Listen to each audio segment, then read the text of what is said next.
un frère ou une soeur sont nus et manquent de la nourriture de chaque jour, et que l'un d'entre vous leur dise, allez en paix, souffrez-vous et rassasiez, et que vous ne leur donnez pas ce qui est nécessaire au corps, à quoi cela sert. Ça, c'est la confession si elle n'a pas de Dieu. Amen. La confession. Moi, mon frère a le besoin. Je sais que j'ai la capacité de lui donner en main, de fermer les yeux, de lui chanter une autre confession. Amen.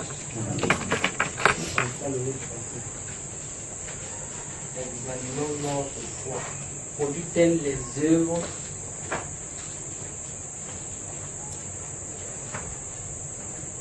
Est-ce que ma foi produit les œuvres?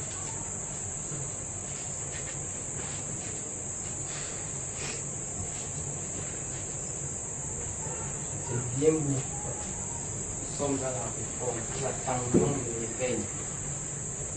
Mais en attendant, ce que nous attendons chaque jour, ce que nous écoutons, les enseignements que nous écoutons chaque jour, que faisons-nous de cela? Est-ce que ça nous sert pour grandir? Est-ce que cela, ça nous sert pour que nous croissions dans la connaissance de celui qui nous a créés? Ou est-ce que nous sommes victimes du crachicot spirituel?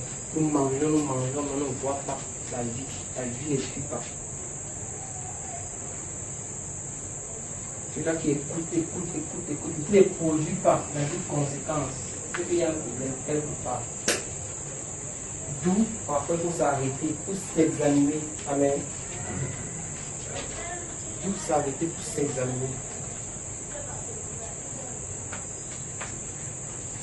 La foi sans les yeux, elle est morte. Je vois mon frère dans le besoin, lui fermer mes entrailles. Le Seigneur nous appelle ici à l'amour. À l'amour. C'est le lien de la perfection. L'amour est le lien, le nœud de la perfection. Donc lorsque tu commences à manifester l'amour, c'est en cela que le Seigneur nous appelle. Et soyez parfaits comme mon Père Céleste. Il nous appelle à quoi? Il nous appelle à la perfection. Il nous appelle à la perfection. Dans le standard, la perfection. C'est sans tache ni ride qui entre au ciel. Amen. Sans tache ni ride.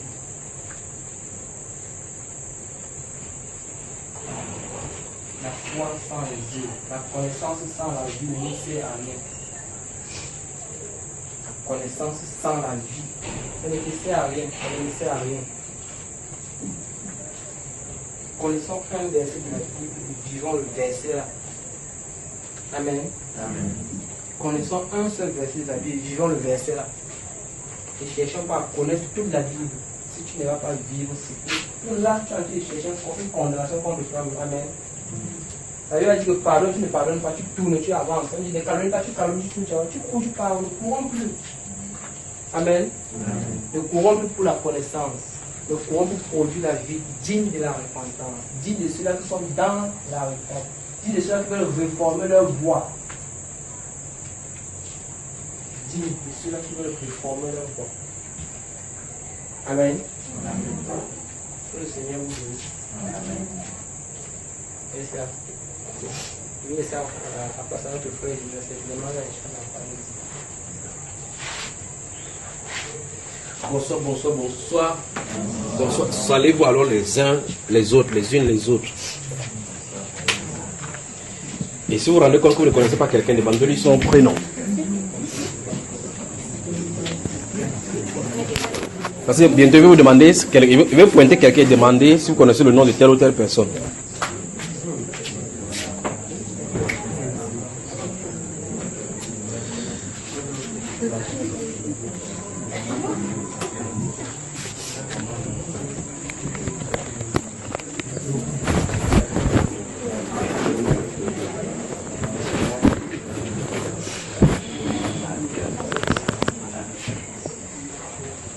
Il peut avoir une Bible, s'il vous plaît. Une Bible. Yes. Que le Seigneur vous bénisse. Que le Seigneur vous bénisse. Que le Seigneur vous bénisse.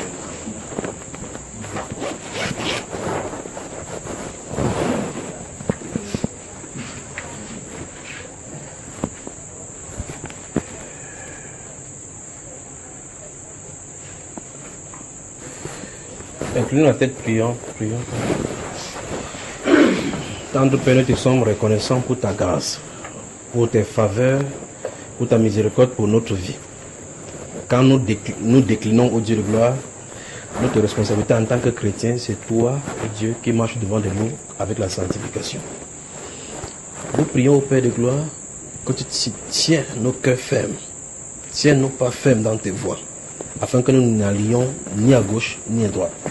Car nombreux sont les voies au Dieu de gloire que nous empruntons très souvent qui ne sont pas selon ta volonté. Mais tu es toujours là pour nous guider. Seigneur, dans les ténèbres, les ennemis nous combattent. Dans les ténèbres, au Dieu de gloire, on nous regarde pour nous cribler comme le froment. Mais tu es toujours notre bannière et notre protecteur. Car tu es notre Dieu, notre roi, notre sauveur, notre rédempteur et notre protecteur. Seigneur, nous nous soumettons de tes mains encore ce soir. Nous soumettons nos pensées. Soumets au Dieu de gloire les pensées de ce peuple. Mes pensées à toi. Afin que tu instigues, Père de gloire, ta volonté. Et que tu institues ta parole dans nos cœurs afin qu'elle règne sur nos cœurs. Dès maintenant et à jamais. Au nom du Seigneur Jésus-Christ. Amen. Amen. Que le Seigneur vous bénisse. Est-ce des questions? Je voudrais parler d'un sujet maintenant un temps soit peu, mais avant cela. Oui, des questions? Oui. Mon frère. J'ai suivi ces derniers temps quelques songes, des prophéties qui annoncent des événements désagréables, j'allais dire calamités qui arrivent sur la terre. Donc j'aimerais poser la question de savoir si sont déjà les signes précurseurs de ce qui est annoncé dans Matthieu chapitre 24 et qui va aller crescendo. Et puis, savoir comment se situer et quelle est la conduite vraiment à tenir dans ce cas-là. Matthieu chapitre 24, notez alors.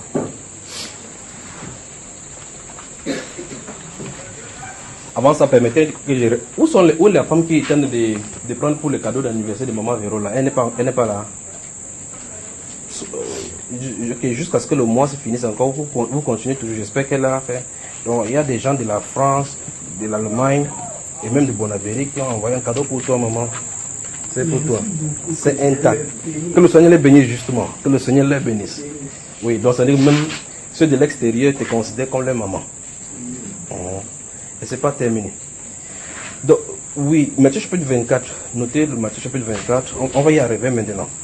Mais avant cela, j'ai vu un pays francophone qui a déjà quelques problèmes de conflit avec une tentative de coup d'État, un soulèvement militaire. Je crois que cette fois-ci, c'est le Seigneur qui parle comme ça là. Des soulèvements, cette fois-ci armés. Juste pour savoir nous mener, c'est là, ça se prépare. J'ai pas appelé le nom d'un pays. Vous avez, j'ai parlé d'un pays. Oui, j'ai pas demandé de suivre mon regard. Je ne regarde pas tant. Pas de, je suis en train de regarder, il suit mon regard. Il suit, hein. Maintenant, comme il a dit de suivre comme ça veut dire que c'est, il suit. Si je suis mon regard, va tomber sur ta direction. Donc ça veut dire que tu peux suivre Papa Taï, n'est-ce pas? Un pays francophone qui a déjà des conflits avec des soulèvements militaires cette fois-ci, les militaires qui se lèvent. Est-ce les militaires normaux ou bien c'est un groupe qui est entraîné et posté quelque part? Donc il faut qu'on prie pour ce pays-ci parce que c'est déjà très mal comme ça. Vous comprenez, n'est-ce pas? Vous avez compris? Donc vous avez compris. Il faut qu'on prie pour ce pays-ci. Ok. La dernière fois, j'en ai parlé de Dieu va effrayer la terre. Et le frère me pose la question qu'il a suivi ces événements-là par rapport à ces choses-là. Des choses que vous voyez écrites dans les Saintes Écritures, comme dans Matthieu chapitre 24, dans Luc, Luc 21, Actes des Apôtres chapitre 2, verset 20 à 21, où il dit que la lune va se changer en sang, ainsi de suite. Dieu va effrayer la terre. Mais pour ceux qui sont de l'intérieur, pour ceux qui lisent cette Bible et qui croient à l'auteur de la Bible, il leur est dit de ne pas avoir peur lorsque ces événements arrivent. N'est-ce pas, frère? Il est prévu ici que certaines choses arrivent. Le plus intriguant dans toutes ces histoires, c'est le cas d'Israël que sont de surveiller. C'est Israël. Avec les événements qui te tournent autour. Je vais parler ici de mur de lamentation. que j'avais vu tomber. Et puis, quelqu'un qui était là en train de prophétiser. Et puis, il y avait un petit garçon là-bas qui connaissait bien la Torah avec les choses juives là. Mais quelque chose est sur le point de s'accentuer en Israël. Mais le problème, c'est que le Seigneur nous a dit qu'Israël était le signe des temps. Pas vrai? Par rapport à nous. Alors, ça veut dire que plus Israël est en train de s'accentuer, plus quelque chose est en train de se passer. Dieu est en train de développer des choses sur la terre. Mais les gens semblent ne pas voir cela. On semble ne pas voir que le Seigneur est à l'œuvre. Mais quand il va se lever pour effrayer, mais le frère pose la question, qu'est-ce qu'il faut faire là? Quelle est notre attitude? Lorsque nous lisons Matthieu chapitre 25, justement, on voit effectivement que l'époux qui tardait à venir, tous sont à quoi? Endormis. Quand ils sont endormis, il faut qu'il y ait une voix qui dit que réveillez-vous, voici l'époux, allez à sa rencontre. Maintenant, la question c'est comment est-ce qu'on va à la rencontre de l'époux? Il faut donc une préparation. Donc c'est la préparation, c'est-à-dire préparez-vous comme le prophète dit dans le livre d'Amos chapitre 4, verset 12, la partie C, que préparez-vous à la rencontre de votre Dieu. Il faut qu'on se prépare à la rencontre de Dieu. Je crois qu'au fur et à mesure, pendant des années, on en a déjà jusqu'à la lit. Qu'est-ce qu'il faut maintenant? Il faut seulement que la pluie qui est se préparer là-bas en haut puisse tomber. Et c'est ça tout simplement qu'il faut. Ça sera de part et d'autre. Dieu va bouleverser la terre avec sa présence. La puissante visitation du Saint-Esprit. De l'autre côté, pendant qu'on sera en train de poser des questions, qu'est-ce qui se passe ici? Qu'est-ce qui se passe? Même les dénominations n'en seront pas épargnées. Si on en train de parler, quand on parle de la préparation, Dieu, comme il a ses enfants partout, il va bouleverser pour les sélectionner. Et c'est ça, remarquez, qu'est-ce que notre Seigneur dit? Laissez-les croître ensemble jusqu'à la moisson. Quand ça sera prêt pour la moisson, vous voyez que quand c'est prêt, la moisson c'est on prend pour garder à la maison. Donc c'est le moment de l'enlèvement. Il dit que, ok, j'enverrai les anges. Souvenez-vous d'Ézéchiel que je vous ai donné ici une fois, chapitre 8, 9 et 10. Avant que la détresse n'entre en scène, passe dans la ville et met un sceau sur le front des serviteurs du Seigneur, n'est-ce pas? Ceux qui soupirent. Dieu n'est pas un méchant pour oublier effectivement tous ceux qui ont travaillé avec fidélité et avec intégrité au devant de lui, intercédant et cherchant rigoureusement et de façon perpétuelle sa face. Quand les anges passent, et ils sont là. Quand les anges passent pour mettre le sceau, ils mettent le sceau. Ils mettent le sceau. Quand le moment vient, que vous soyez n'importe où, comme les deux là, qu'on avait sélectionnés parmi les 70, sont restés dans le camp, ils ont commencé à prophétiser. Ça va se saisir. Donc Dieu va visiter la terre. Non seulement il va visiter la terre, ça c'est pour passer en revue sa troupe, pour les mettre ensemble dans le grenier. De l'autre côté, il va effrayer la terre.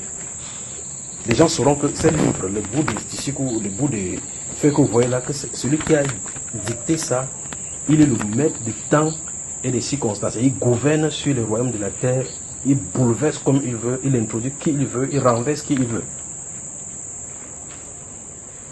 Vous avez suivi, n'est-ce pas? Donc c'est le cas d'Israël. En parlant d'Israël, si le Seigneur le permet, ce mois-ci ou bien l'autre mois, nous serons en Israël. Donc il faut qu'on prie pour le cas d'Israël. On va se rendre là-bas pour visiter les frères qui s'y trouvent. Il faut qu'on prie parce que franchement les événements sont laissés préparer en Israël. Des choses se préparent en Israël.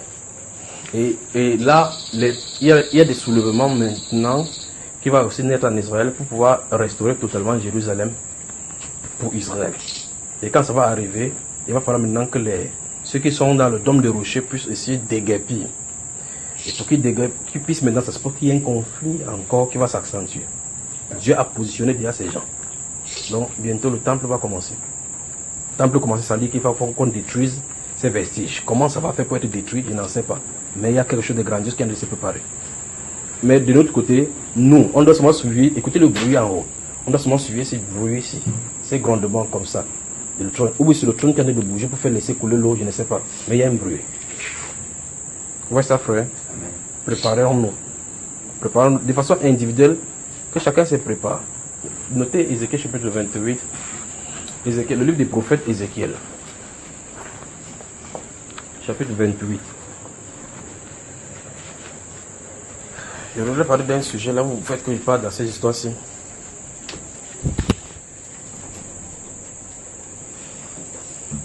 Donc dans Matthieu chapitre 24, lorsqu'on a posé la question sur le verset 6, lorsque les disciples posent des questions au Seigneur Jésus-Christ par rapport à son avènement avec les signes qui marquent les temps, lorsqu'on lit ça, on le voit toucher là-bas, vous croyez que c'est quelque chose, sont des choses anodines. Mais vous allez voir ces éléments commencer à se multiplier.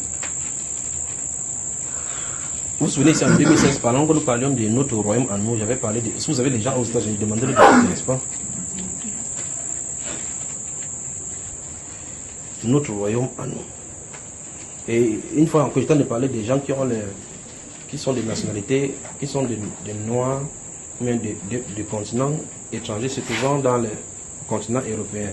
Il y a des lois qui vont sortir, les challenges, les groupes vont se lever pour challenger, pour les pousser à rentrer chez eux. Et ils vont rentrer.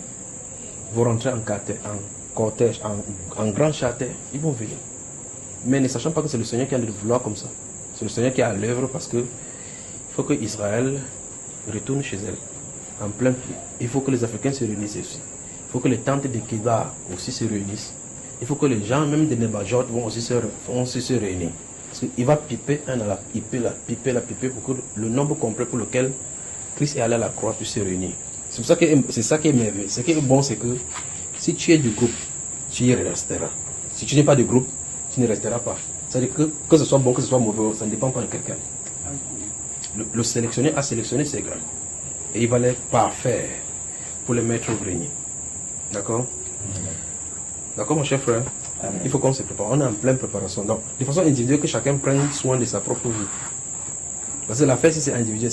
Remarquez bien dans Matthieu chapitre 25, verset 1 à 13. Lorsque les vierges vont se réveiller, souvenez-vous, on dit les vierges se sont réveillées. Vous remarquez? Les vierges sages et les vierges folles se sont réveillées. Donc il y aura un mouvement de réveil, même dans les églises endormies. On dit, ah, qu'est-ce qui se passe? Mais souvenez-vous, ils disent, donnez-nous un peu de votre huile. Ça ne se partage pas. Si tu as ton Saint-Esprit, on peut couper pour donner à quelqu'un. D'accord? Chacun va boire à sa coupe. Vous me suivez, frère? Amen. Ok. Donc, lorsqu'on a posé la question au Seigneur Jésus-Christ là-bas, dans ce Matthieu chapitre 24, verset 6, il a redonné 3 choses. Il dit, première chose, l'apostasie. Vous avez cela?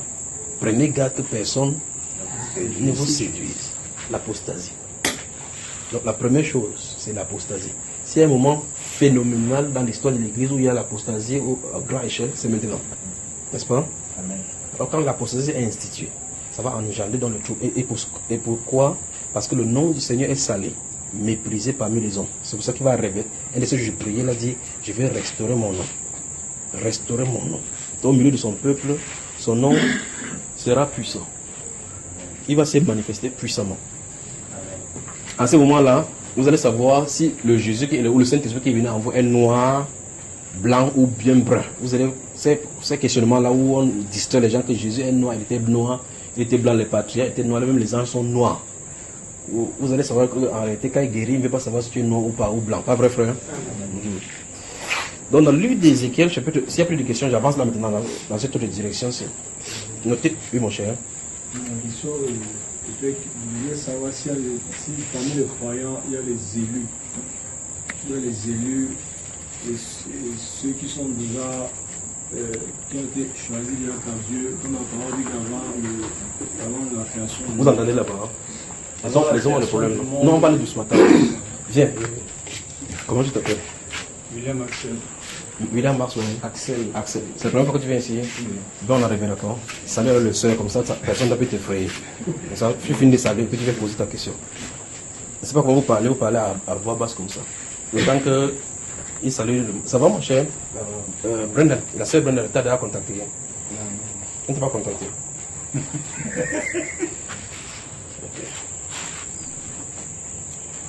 Donc, priez pour une nation qui a déjà des conflits africains.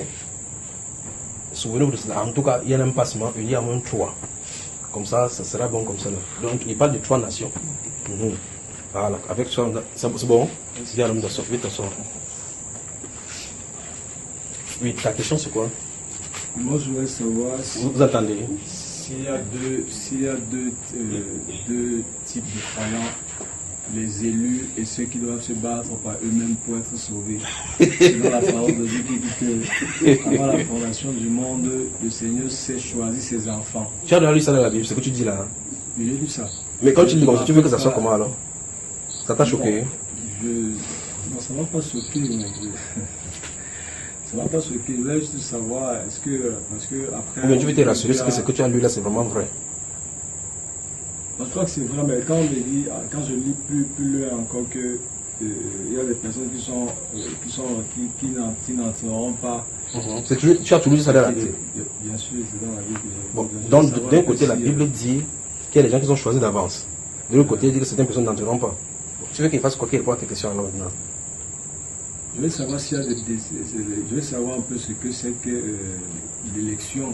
Est-ce que si tu es élu, à un moment donné, si tu es dans la faiblesse, tu as rétrogradé, tu peux t'égarer et pourtant tu as été élu. Oui. Et l'apôtre Paul donc ça dit que dit qu'il peut être rejeté, la peur d'être rejeté. Et plus loin, il dit qu'il a été choisi pour depuis le sein maternel. Voilà, pour annoncer l'évangile. Donc je passe. Autrement dit, est-ce qu'un élu peut être perdu? N'est-ce pas? Oui, dans ce sens. Je pose la question autrement. Est-ce qu'un garçon peut devenir une fille? Non, c'est pas possible. Comment c'est pas possible? Mais il y a des gens qui font les transsexuels maintenant. Ils s'opèrent, ils injectent des hormones, son corps se développe jusqu'à ce que vous voyez. Je peux vous montrer la photo d'une fille, mais vous allez voir que c'est une fille très belle, mais c'est un homme. Les Africains. Maintenant, c'est pas une fille alors. Donc tu vois que c'est une fille qui a été faite par les hommes. Donc finalement c'est une fille ou c'est pas une fille? Donc tu ne sais plus comment on peut l'appeler quoi.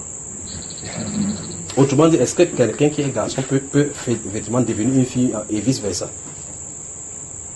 C'est possible? Non, c'est pas possible. C'est pas possible. Ça veut dire que même si cette personne, si se métamorphose physiquement, à l'intérieur, il ne peut pas se métamorphoser, n'est-ce pas? Donc la réalité est tout autre, pas vrai? Non, restons sur toi. Est-ce qu'il y a-t-il une condition pour que tu deviennes une fille? Il n'y a pas de condition, ça ne dépend pas de moi. Ou mieux encore, comment es-tu devenu garçon? C'est Dieu qui a décidé. C'est Dieu qui a décidé. Maintenant, si tu fais n'importe quoi, comme il a décidé que tu es garçon, est-ce qu'il va changer cela?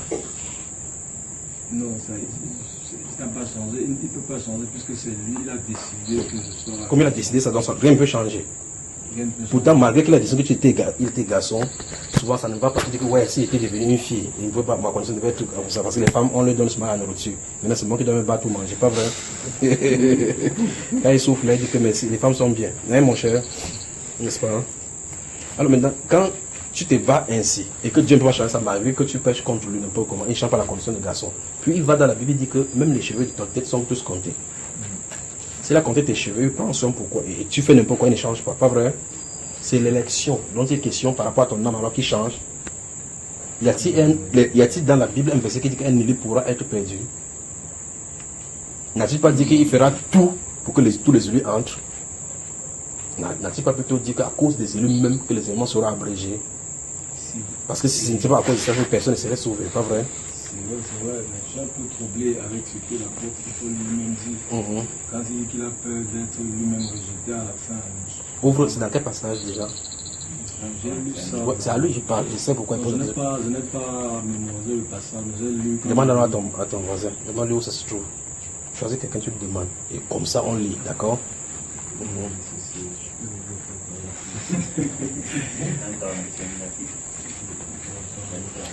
Donc, ouvrons donc 1 Corinthiens chapitre 9, rapidement, et puis je vais vous le faire.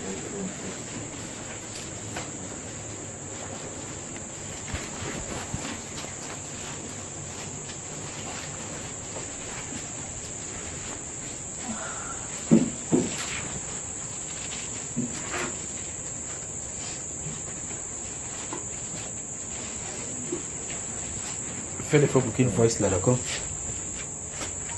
Attends, tu peux nous lire ça? Hein? Verset 24 de 1 Corinthiens 9.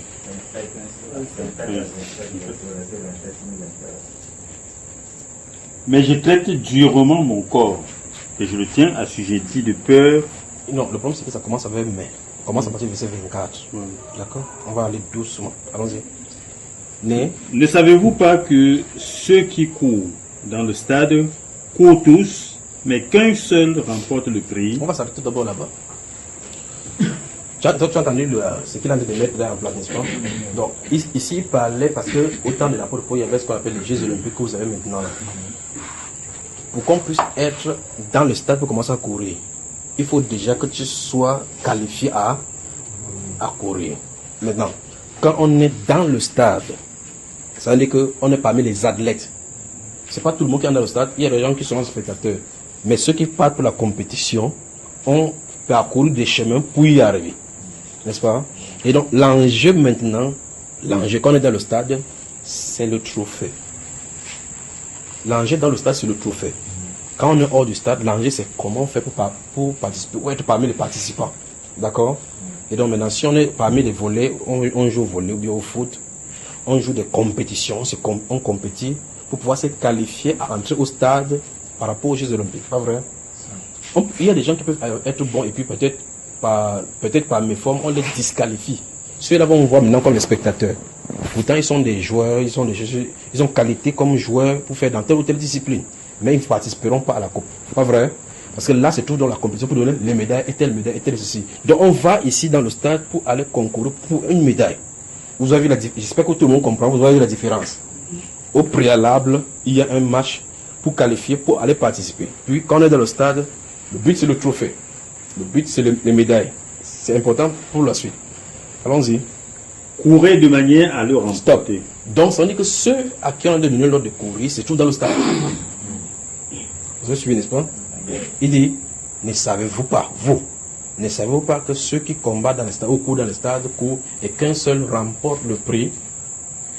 Puis il dit à ceux-ci maintenant, parce qu'il a de prendre ces choses physiques pour expliquer à ceux qui sont spirituels.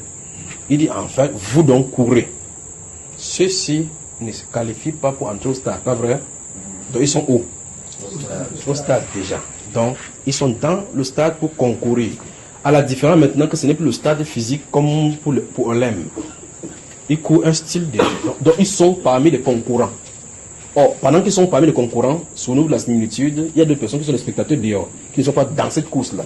Ils s'adressent maintenant à qui ici? Ils s'adressent maintenant à qui? Ils s'adressent maintenant à qui? Et là maintenant, ils s'adressent à qui? Courez maintenant. C'est à qui ils s'adressent? Ils s'adressent à qui? Ils s'adressent donc à qui? C'est-à-dire à nous, les chrétiens. Parce qu'il y a ceux qui sont chrétiens, ceux qui ne sont pas de chrétiens. Parce que ceux qui ne sont pas de chrétiens, ceux qui ne sont pas chrétiens sont à l'extérieur. Donc ça veut dire que les chrétiens sont dans une course. D'accord? La question maintenant, c'est comment donc devient-on chrétien? Parce qu'il y a une marge de qualification pour le cas de physique qu'il faut qualifier pour être dans le stade parmi les concurrents, comme on a vu. Alors ceux-ci ont déjà traversé une étape qui les met dans une course. Ceux à qui l'on a dit, courez donc de manière à remporter le prix. D'accord? La Bible parle du prix de la vocation céleste. Donc il y a quelque chose, une rémunération par la suite. Il n'est pas question ici du salut. C'est ça le vrai problème. Vous voyez cela, n'est-ce pas? Donc là, il ne se trouve pas du salut. Le problème du salut ne se pose pas. Parce que ceux qui sont ici sont qualifiés déjà. Vous voyez? Et il n'est pas question de courir ici comme si on courait derrière le salut. Ça deviendrait maintenant une œuvre. Or, le salut est donné gratuitement. C'est pour ça qu'il faut faire attention lorsqu'on lit les Saintes Écritures. Sinon, vous allez lire ça en français et puis comprendre qu'il en a dit une chose alors que ce n'est pas ça qu'il en a dit. Comme il dit, comme on voit tout à l'heure, qu'il traite durement mon corps, de peur aussi d'être rejeté. N'est-ce pas? Et je cours vers le but pour pouvoir remporter le prix. On va voir de quoi il est question. D'accord? Allons-y, continuons dans la lecture. Tous ceux qui combattent s'imposent toute espèce d'abstinence et ils le font pour obtenir une couronne corruptible. Puis maintenant, il va revenir de l'autre côté. Allons-y. Mais nous, faisons-le pour une couronne incorruptible. Voilà. Vous voyez que clairement ici, il parle de couronne. Amen. Il ne parle pas du salut. Donc, nous, ce que nous faisons, nous nous abstenons. Vous faites le jeûne et autres. Maintenant, regardez. Christ est mort à la croix, pas vrai? A-t-il payé pour nos péchés? Lesquels des péchés a-t-il payé? Pour lesquels il est allé à la croix? Un. Allons-y. Tout le péché. C'est-à-dire quoi? Un. Passé. Et. Alors maintenant, si Christ a payé pour mes péchés quand je n'étais pas conscient, et pour ce que je vais commettre maintenant dans quelques secondes, et pour ce qu'il va commettre jusque dans l'éternité si je reste sur la terre, devrais-je encore pécher en disant, ah, comme il a péché, de toute façon il continue à pécher? C'est ça justement, c'est derrière ces choses que dépend la couronne. Vous voyez, n'est-ce pas? Dans le livre des Titres, chapitre 2, versets 11 à 13, il dit, la grâce de Dieu, source de salut pour tous les hommes, a été manifestée. Elle nous apprend, la grâce nous apprend à quoi? À renoncer. Donc, plus on connaît cela, on dit, du coup, plus dans la sainteté. Vous voyez? Elle nous apprend à renoncer aux convoitises mondaines et à vivre dans ce siècle présent quoi? Selon la piété. En attendant quoi?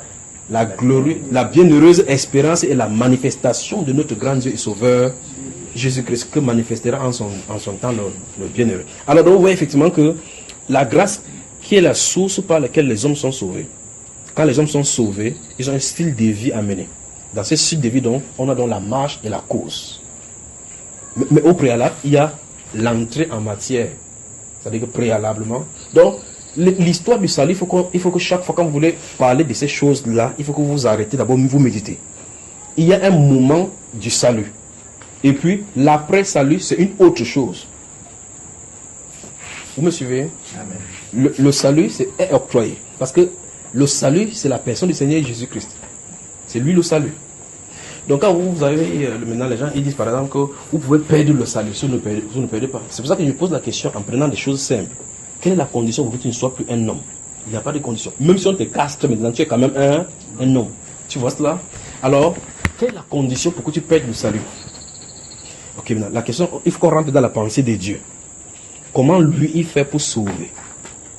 Est-ce qu'il te sauve spontanément ou bien il te sauve périodiquement? Si Dieu sauve périodiquement, c'est-à-dire qu'aujourd'hui tu fais mal, il te sauve. Demain tu fais mal, tu fais bien aujourd'hui, il te sauve. Demain tu fais mal, il ne te sauve pas. Le salut n'est pas accessible par la grâce. Ce sera par les œuvres que tu fais.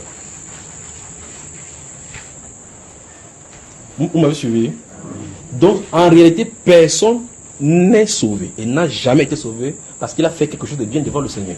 C'est en cela que réside justement la grâce. Et là également reste justement la souveraineté de Dieu de choisir sans que ça ne dépende de personne, mais sauf de lui.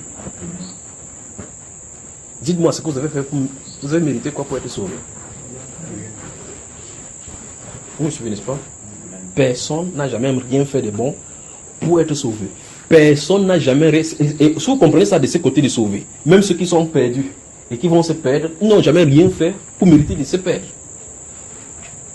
Parce que j'ai aimé Jacob et j'ai choisi, j'ai haï Ésaü. Dites-moi, qu'est-ce qu'ils ont fait l'un et l'autre? Qu'est-ce que Jacob a fait pour être aimé? Qu'est-ce que Ésaü a fait pour être haï? Rien. On dit donc, pour que ça dépende de celui qui choisit, sans que ça ne dépende pas de nos variations de température et de pression. Alors, lorsqu'on dit salut, pas salut qu'on salue avec la main là, où on dit bonjour. Salut, c'est-à-dire que l'octroi de la grâce de la vie éternelle à quelqu'un qui se mourait dans le feu. La question c'est, quand Dieu donne, peut-il le retirer? Non. Ça ne se trouve pas dans les Saintes Écritures. Parce que, avant qu'il ne donne, avant qu'il vienne de nous côté, tu as la vie éternelle. Depuis le passé, il t'a sondé, choisi, il a copié, nettoyé dans ta vie, et le moment venu, il te donne. Donc il n'est pas comme un homme qui va dire, hier j'avais promis de te donner la vie éternelle, mais tu m'as déçu. Tu es un garçon têtu, je ne te donne plus. Ou mieux encore, il te donne, demain tu fais des choses mauvaises, il dit que non, donne-moi ma vie éternelle que tu avais donnée, rembourse-moi. C'est pas comme ça, c'est pas la manière de Dieu de fonctionner. Comme il connaît ta fin avant le commencement, il prédestine donc ta marche. C'est ça qui est merveilleux avec le Seigneur. Je crois que c'est choquant comme vérité lorsque vous vous trouvez effectivement que vous êtes prisonnier de la volonté de Dieu. Prisonnier tout simplement de la marche et des choix de Dieu. Mais tant qu'on est sur le plan charnel, vous ne verrez pas cela, vous ne verrez pas cela. Mais quand vous êtes sur le plan spirituel, vous comprendrez que tout est seulement en ordre. Soit ce qui est mauvais, soit ce qui est bien. Quand c'est sur le plan spirituel, c'est à partir du plan spirituel que vous observez. Et puis vous posez tout simplement la question, ok, quel est le but de Dieu de positionner la terre dans le vide? Quel est son but? De positionner la terre dans le vide qui commence à faire des rotations. Quel est le but d'avoir créé des amas, toutes ces choses dans le firmament? Quel est le but d'avoir créé? Et la Bible déclare qu'il les connaît, il les appelle toutes par leur nom, toutes leurs armées. Il les appelle toutes par leur nom. Qu'est-ce que Dieu s'intéresse à une étoile qui est dans le ciel, qui est de brûler, qui chauffe, qui parcourt la terre? Quel est son but là, d'avoir fait cela? Il a un but derrière. Et maintenant, il se concentre sur nous, il dit, même les chevaux de votre tête sont comptés. Et Jésus dit, lorsque vous lancez le caillou pour tuer un oiseau, pas un seul ne tombe à terre. Écoutez bien cela, si c'est dans la volonté de Dieu. Donc, parmi les groupes d'oiseaux, quand tu lances le caillou, Dieu choisit le caillou qui va tuer quel oiseau. Et c'est pourquoi il a dit que cet oiseau-ci, sa fin de vie, c'est maintenant. Donc, même le moustique, pour qu'il vienne te sucer, il faut la volonté de Dieu pour qu'il suce ton sang. Donc tu vois que même le palu même peut rester, frère.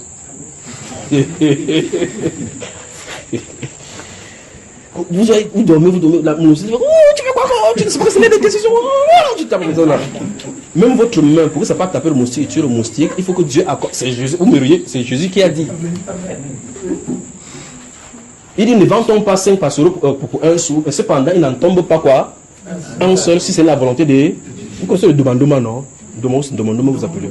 Quand vous faites comme ça pour voir un troupe d'oiseaux, vous savez que comme sur un troupe, si un caillou par là, ça va viser, non? Mais le Seigneur peut faire esquiver ces cailloux à tout ce groupe d'oiseaux. Et quand ça tombe, vous êtes, quand, vous savez, quand on était petit, on fait comme ça, tombe. On part, on allume le feu. Nous, on a mangé les choses si bien. Vous êtes content avec les petits pieds d'oiseau comme ça, vous mangez comme ça. Parce que toi, tu as fait ça aussi. Amen, amen.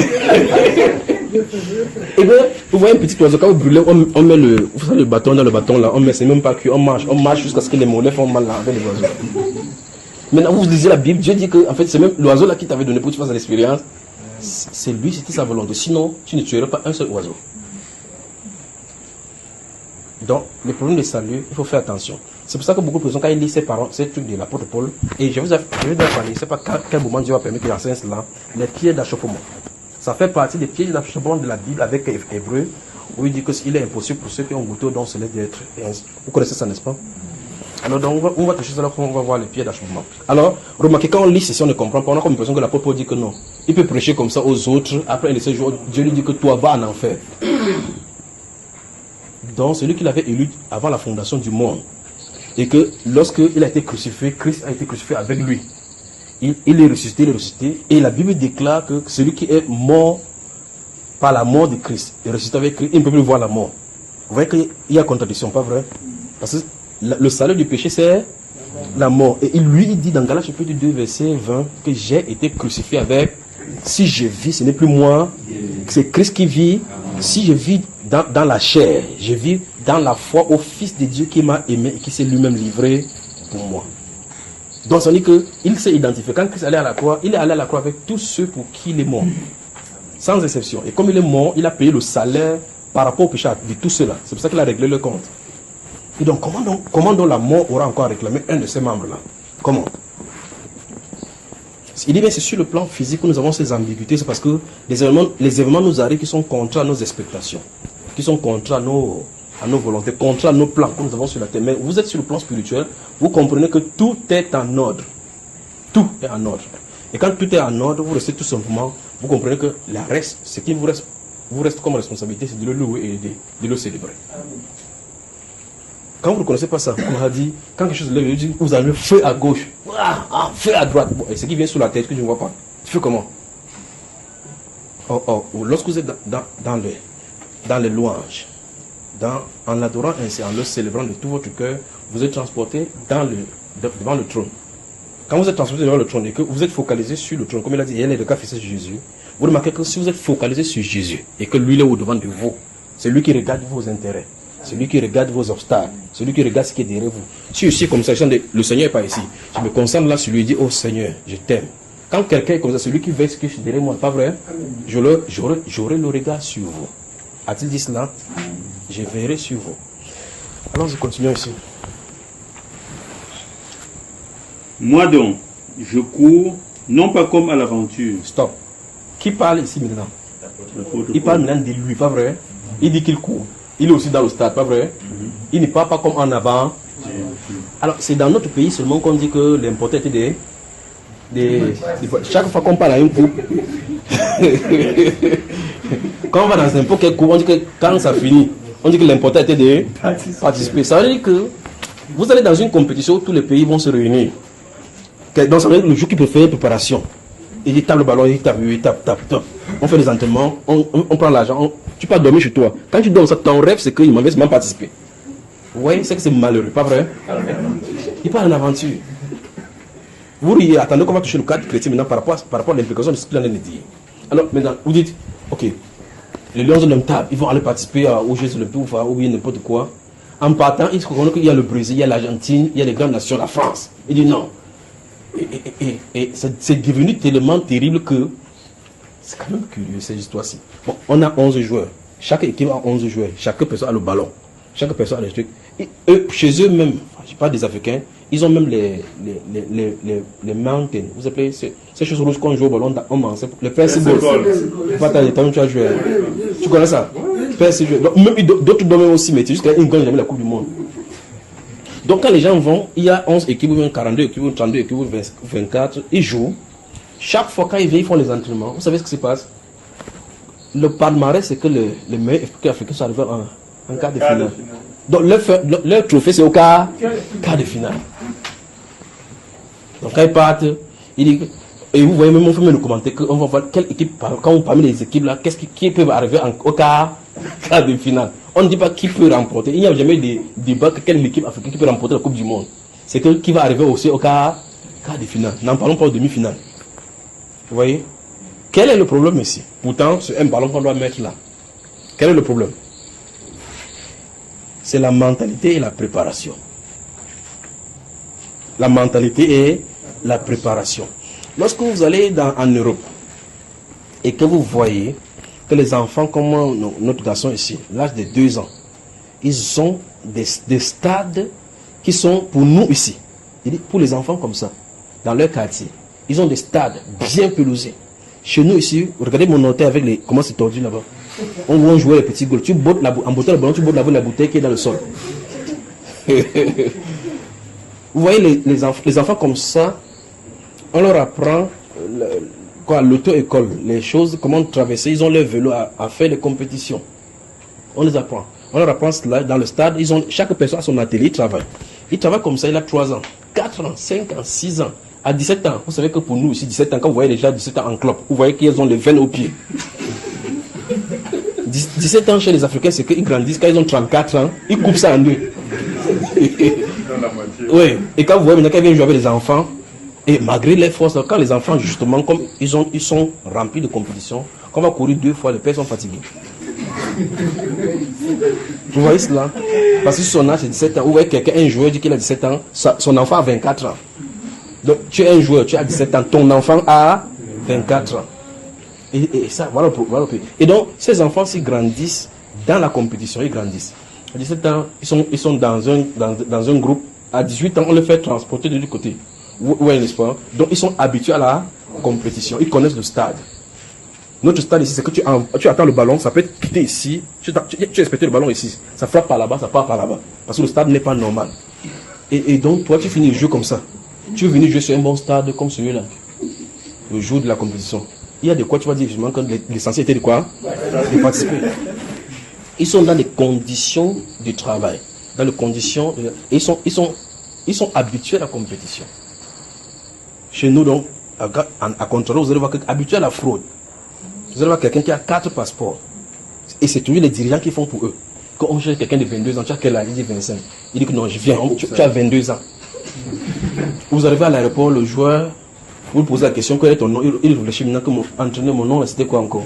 C'est l'entraîneur qui lui fournit son nom. Voilà les gens qui partent pour la compétition. Après, quand il finit, il rentre. Il dit, qu'est-ce qu'il a dit? Non, nous avons participé. Quand ça ne va pas, on va faire mieux que nous, le Cameroun. Nous avons gagné, sont arrivés plus loin que le Nigeria. Dans leur compétition, c'était entre eux comme ça là. Mais Paul dit, quand lui est dans le stade, il n'y va pas pour quoi? Pour l'aventure. Ça veut dire qu'il a l'attitude du premier. Quand il est dans le stade, regardez-vous à l'esprit maintenant les stades de compétition. Quand il est il veut faire le meilleur. Il donne le maximum de lui-même. Il se dit, la médaille, puisqu'on donne la médaille d'or au premier, je dois avoir la médaille d'or. Ce qu'il en est. Alors quelqu'un peut dire ici, vous lavez même seulement avec l'eau du robinet. Quand l'eau verse votre visage, vous avez le vertige. Parce que vous croyez que vous pouvez noyer même avec l'eau du robinet. Et puis vous dites que vous allez faire une compétition de natation avec Michael Phelps. Quelqu'un qui passe 365 jours à faire les plongeons, à rester sur l'eau, garder comment les techniques pour garder la respiration. Et toi, quand tu mets seulement ton visage dans le seau, tu peux mourir. Et puis quand on va faire la compétition, tu dis que je vais faire fusion. Tu crois que c'est la force. Que regardez les muscles. Quand tu vas plonger dans l'eau, tu vas lever la main comme on va te chercher dans l'eau. Vous me suivez, n'est-ce pas? Maintenant, qu'est-ce que Michael Phelps fait? Il a laissé tout ce qu'il avait à faire. Il laisse la jouissance, le temps à perdre, les commentaires. Chaque jour, il est dans la télé. Quand il sort le matin, il prend sa voiture, il garde dehors, il entre dans la télé, il s'enferme là-bas, il s'entraîne dans la compétition pour que le jour que la compétition va venir, qu'il soit prêt pour la compétition. Et pas étonnant qu'il part au 100 mètres, nage libre, il prend la médaille. Parce que non, pendant que tu allais vendre là, à Mopi, il t'a de s'entraîner. Vous comprenez, n'est-ce pas? Alors Paul dit ici qu'il va dans la compétition, pas comme il partait à l'aventure. C'est-à-dire que pour l'apôtre Paul, si l'apôtre Paul était en train de Camerounais, il devait prendre les joueurs camerounais, les gifler un à un. Parce qu'il dit que vous venez en avant, en aventure. On va pour gagner. Personne ne dit que, même les ministres qui font des conférences, ils disent que qu'est-ce qu'il est là, que nous promettons une bonne participation au cours du mois. Ce qu'ils promettent, ils disent nous promettons une bonne participation. Donc, une participation honorable. C'est-à-dire que le Cameroun arrive en quart de finale. Et ils font la compréhension parce qu'ils disent ça aux Camerounais. C'est-à-dire que, comme on parle là, n'attendez pas la coupe. Non, nous allons faire quand même défendre la couleur. Vous avez vu une conférence de presse où on dit que le Cameroun pas pour remporter la Coupe du Monde. En attendant aussi, justement, comme on a prévu une piètre participation, vous attendez là-bas, en attendant, pas étonnant que personne n'est déçu. Vous voyez, personne n'est déçu. D'autres personnes prennent leur poste de télévision, ils partent suivre plutôt à côté des hôpitaux. Parce qu'ils disent que le Cameroun, on ne sait jamais, ils vont nous arrêter pour nous arrêter. Mais d'autres personnes ils sont habitués. Comme le Brésil, on sait effectivement qu'on l'attend en finale. Tout le monde l'attend. Juste parce que quand même l'adversaire, quand l'adversaire dit que non, je suis censé te laisser passer, que tu partes en finale. Pourtant, c'est le même ballon qu'on tourne. Vous êtes 11, ils sont 11. Ils ont une seule tête, vous avez une seule tête. Vous avez même l'ingrimba chez vous. Entre l'ingrimba que l'équipe fait, chaque enfant encore avec son ingrimba, c'est-à-dire les fétiches. Chaque personne va dormir dans son propre cimetière. D'autres vont en pleine compétition. Tout ça pour aller gagner, mais ils participent jusqu'en quart de finale au maximum. Mais pour l'apôtre, pour lui, il dit, il ne vient pas en aventure. Donc il ne part pas pour participer. Et donc, s'il veut faire une compétition comme ça, il faut qu'il prenne en compte, par exemple, des éventuelles blessures qui puissent arriver, des ruptures, des ligaments, ainsi de suite. Ça veut dire qu'il s'est préparé en avance, que rien ne doit lui faire obstacle pour qu'il puisse arriver à la première marche du podium. Pas vrai? Pourquoi tu continues la lecture? Il dit, je frappe, non pas comme battant de l'air. Vous avez entendu ça? Vous avez entendu ça, frère? Parler des grands frères sans savoir. Vous le voyez à l'œuvre alors qu'il est en train de prêcher. Il dit qu'il frappe, non pas comme battant de l'air. Continuons, frère. Mais je traite durement mon corps et je le tiens assujetti, Oui. de peur d'être moi-même rejeté après avoir prêché aux autres. Nous y voilà. Donc, tu vois que c'était nécessaire qu'on explique donc tout ce qu'on y arrive là-bas, non? Pourquoi être durement sur son corps? Ne pas juste participer. Comment, frère? Ne pas juste participer. Justement, c'est ce que les lions indomptables font. Les lions indomptables. Ils parlent pour être domptés. C'est ce qu'on avait dit aux Africains. Que quoi, frère? Celui qui a créé les Jeux Olympiques. Ils avaient dit quoi? Que c'était pas pour les Africains. Oui, l'essentiel c'est de participer. Oh. Donc, quand on parle des Olympiques, est-ce que dans le panthéon, il y avait les dieux africains dedans? C'est les Africains qui forcent pour aller faire les divinités au changé, n'est-ce pas? Alors, donc, l'apôtre Paul donc dit, comme il va dans la course là, il faut qu'il traite durement son corps pour qu'à la fin là-bas, qu'il ne soit pas rejeté, que lorsqu'on entre dans le Coran, qu'il ne soit pas parmi. D'accord? Au préalable, il est sauvé. Pas vrai? Donc, il n'est pas question ici du salut. Pour ce qui est donc du choix de Dieu, Dieu a choisi que tu seras homme. Tu ne peux rien y faire. Dieu a choisi que telle sera une fille. Tu ne peux rien y faire. Maintenant, quand vous prenez le cas de Pharaon qui a résisté avec Moïse, là, quand vous voyez, quand il est né, vous pensez que quand il courait dans la boue là, comme ça là, il savait qu'il devait être au trône. Mais c'est Dieu qui nous donne le renseignement que j'étais suscité à dessein pour montrer en toi ma puissance, afin que mon nom soit élevé et publié par toute la terre. Pas vrai? Est-ce que Dieu sur la terre a dit, à ce moment-là, quand il a grandi, Dieu dit, qu'est-ce qu'il veut faire? Qu'est-ce qu'il veut faire? Celui-ci sera Pharaon, c'est ça? Non. À quel moment il a choisi? Pour la fondation. Parce qu'en réalité, le plan du monde, au milieu de l'univers, le plan suit seulement son cours de pluie. Ça suppose que, regardez par exemple dans votre livre d'Apocalypse chapitre 13, verset 8, la Bible déclare, tous les habitants de la terre, ceux dont le nom n'a pas été écrit dans le livre de vie, adoreront la bête. Pas vrai? Donc ils vont prendre la marque de la bête. Mais on a donné le renseignement pour un groupe de personnes qui seront là, sur la terre à ce moment-là. Mais la personne qui a décrit n'est pas au courant. Mais le Saint-Esprit qui a dit connaît individuellement chacune des personnes qui va prendre cette marque, bien que les personnes ne soient pas encore nées. Pas vrai? Quand Jésus a choisi les apôtres, sous les Luc chapitre 6, verset 12 et suivant, lorsqu'il est descendu dans la montagne, alors qu'il était en train de prier, quand il est descendu en choisissant les 12 apôtres qu'il devait appeler, avant qu'il ait choisi Judas, il ne connaissait pas. Hein? Donc quand il dort comme ça, il sait que Judas va le trahir. Il dort, il sait que Judas n'est pas un être humain normal. C'est un démon. Il dort avec lui. Il donne même l'argent, il dit, le ministère des Finances, c'est toi. Judas savait-il qu'il devait faire ça? Jésus, lui, il savait. Ou mieux encore, quand Dieu a créé Lucifer pour la première fois, ça veut dire que Lucifer devait faire tomber de l'humanité. Donc c'est Dieu qui est coupable, pas Lucifer.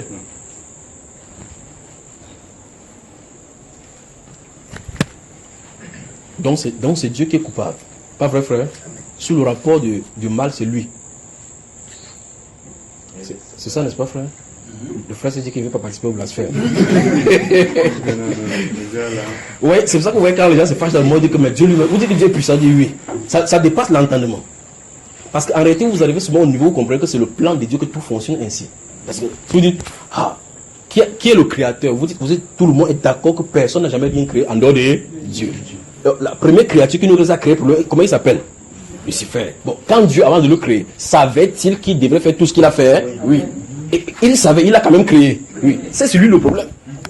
C'est pas Lucifer le problème, pas vrai, frère? Voilà, c'est lui. Alors quand c'est lui le problème, quel est le problème maintenant avec lui-même Dieu?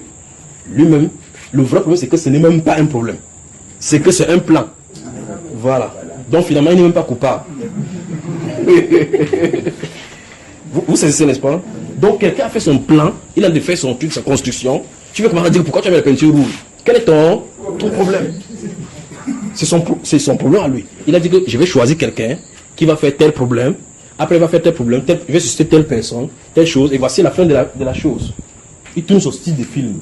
Et ce film doit suivre ce scénario. Donc, si tu restes comme tu dis, je suis un critique du film, critique. Peut-être en critiquant, quand tu es parmi le. Tu es dans le forum. On avance là, frère. C'est compris? Tu as bien compris, n'est-ce pas? Des questions? Oui, mon cher. Une question, je continue dans le même sens. Oui. Par rapport à cela, il y a certains versets tels que Exode 32, oui, où Moïse est intercédé par rapport au peuple. Il dit que si tu ne veux parler mon nom du Dieu de la vie, Dieu répond en disant que c'est ceux qui ont péché qui t'enlèveront. Et peut-être aussi dans Hébreux 10, il y a un passage qui dit ceux qui ont goûté une fois de plus, c'était ça, tu ne te passes pas attentif. Oui, non pas cela, c'est qu'il dit que si quelqu'un pêche volontairement, après vous connaissez les sacrifices pour le péché. Et dans Apocalypse 2 et 3, il y a certains versets. Comment est-ce qu'on peut comprendre ces versets? Lorsqu'on va parler des pieds d'achèvement, on va toucher tous ces passages. Mais restons sur le premier que tu as cité, Exode chapitre 32. Quand Dieu dit, c'est celui qui a péché contre moi. Toi, tu as péché contre Dieu. Hein, frère? S'il y a une seule personne qui n'a jamais péché contre Dieu. S'il m'en donne une.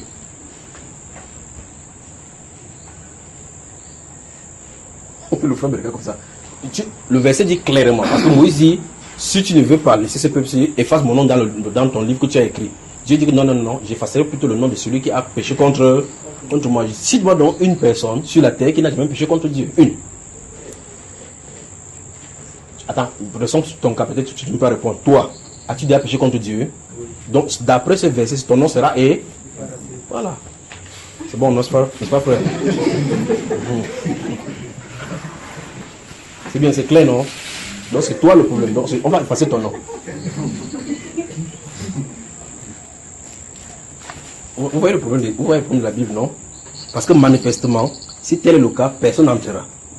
Mais on voit clairement que les gens sont entrés. Et on voit qu'il y a des gens dont les noms ont été écrits dès la fondation du monde. Il y a finalement des gens qui entrent. Alors la question c'est quel est le péché dont il... C'est ça le problème. Parce que si on dit, ok, le péché, alors dans ce cas, tout le monde a péché. Donc, mais il y a un style de péché dont tu as envie de parler qui concerne cela. C'est à cela donc que les pieds d'achèvement seront intéressants à bien observer. D'accord? Des questions?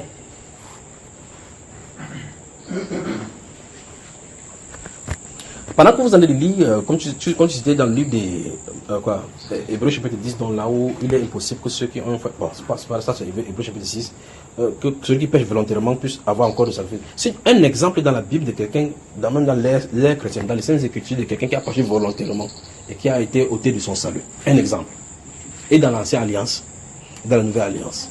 C'est-à-dire quelqu'un qui est dans le camp de Dieu, qui a péché volontairement et que Dieu lui a enlevé le salut. Vous avez vu ça? Alors, ça veut dire qu'il faut comprendre ce que le verset veut dire. Anania et Saphira, ils ont fait quoi déjà? Ils ont menti. À qui? Seront-ils en enfer? Non. Ceux qui pensent que Anania et Saphira seront en enfer, levez la main. Et puis vous prouvez. Bon, ça veut dire que vous allez aller mentir? Non. Okay. Non, mentez si vous voulez. Ou mentez sur chaque fois, non? Mentez. Alors, s'il n'y a plus de questions, j'avance là. Des questions? Quelqu'un a-t-il des songes, des révélations? Souvenez-vous, vous priez pour ces pays africains francophones, ceux qui ont des conflits déjà. Avec un soulèvement, un de ces 4 matins, et puis sa physionomie change. Subitement, à un réveil, on se retrouve dans un engrenage de confusion, où on ne sait pas quelle est la vraie nouvelle. Des nouvelles viennent et d'autres nouvelles viennent. D'accord? Des nouvelles viennent, d'autres nouvelles viennent, d'autres nouvelles viennent, d'autres nouvelles viennent. Et dans cette nouvelle-ci, ça crée la confusion, les gens se positionnent. On ne sait pas qu'est-ce qui se passe en réalité. Un de ces jours, et puis la face a changé. Un de ces jours. Par là même de ça, vous avez, il faut acheter les questions. S'il n'y a pas de questions, j'avance dans ce Ézéchiel chapitre 28 dont nous avions commencé tout à l'heure. Notez Ésaïe chapitre 14. Ésaïe, le chapitre 14. Et Apocalypse chapitre 12. Que Dieu vous bénisse, que Dieu vous bénisse, que Dieu vous bénisse.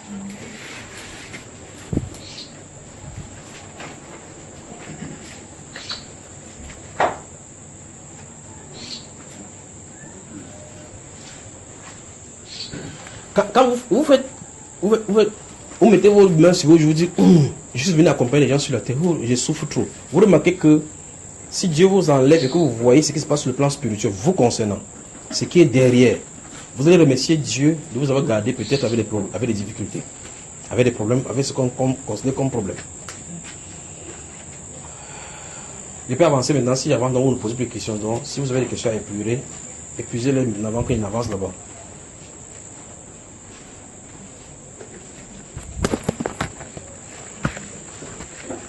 Je peux avancer maintenant avec la Bible. On y va, on va dans les Saintes Écritures maintenant, n'est-ce pas? Notez aussi Apocalypse chapitre 12, si vous n'avez pas encore parlé de cela. Apocalypse du chapitre 12. Je vais parler, il y en a plein dans les Saintes Écritures. Donc je vais parler d'un sujet et puis on pourra développer plus tard. Souvenez-vous, on n'a pas encore fini avec les chrétiens face aux mauvaises pensées. Nous avons fait jusqu'à 10 parties. Il nous reste peut-être 7 ou 8 parties encore concernant cela.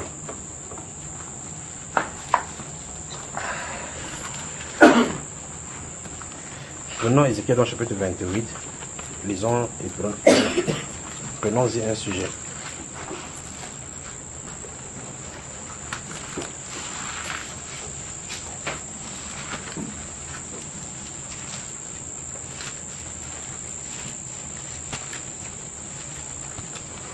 Nous allons lire à partir du verset 11.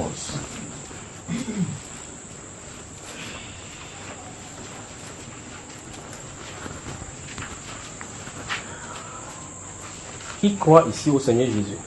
Tous ceux qui croient au Seigneur Jésus, levez la main. Ok.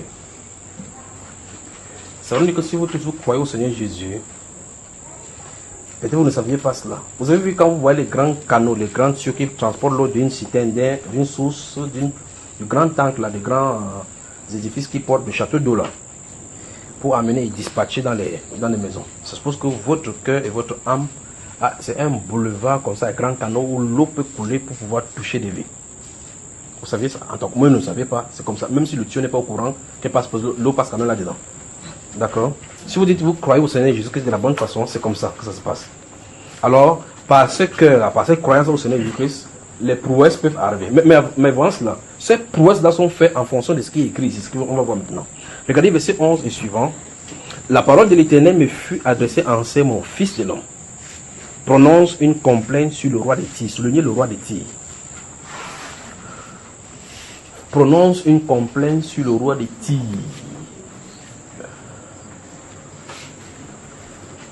Une complainte.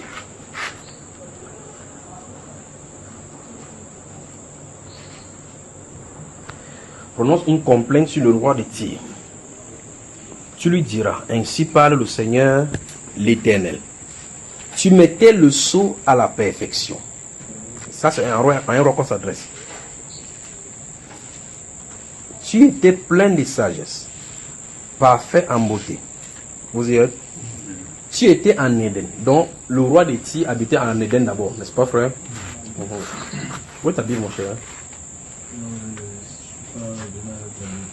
Lis avec. Pourquoi tu ne lis pas ton frère? Ce n'est pas ton frère. Lui n'est pas ton frère. Quand tu écoutes moi, ça te fait du bien, non? Ok. Verset 13, tu étais en Éden. Donc, le roi de Tyr à qui on en a s'adresser était où? En Éden, le jardin de Dieu. Donc, ça veut dire que lorsque vous lisez votre Genèse, en dehors de Adam et de Ève, il y avait quoi? Le roi de Tyr. Vous avez vu dans la Bible, frère? Donc, il y avait le roi de Tyr. Le roi de Tyr, près de Ninive, là, qui se trouvait en Éden. Donc, on dit qu'il y avait un roi là-bas. Vous avez lu ça dans la Bible? Non. Mais on dit qu'il était là-bas. Donc, pendant que le jardin de Dieu, le roi de Tyr était là-bas. Continuons-nous ici. Qui nous malasse toujours comme ça. Tu étais couvert de toute espèce de pierres précieuses, de sardoines, de topazes, de diamants, de chrysolites, d'onyx, de jaspe, de saphir, d'escarboucles, d'émeraude et de l'or.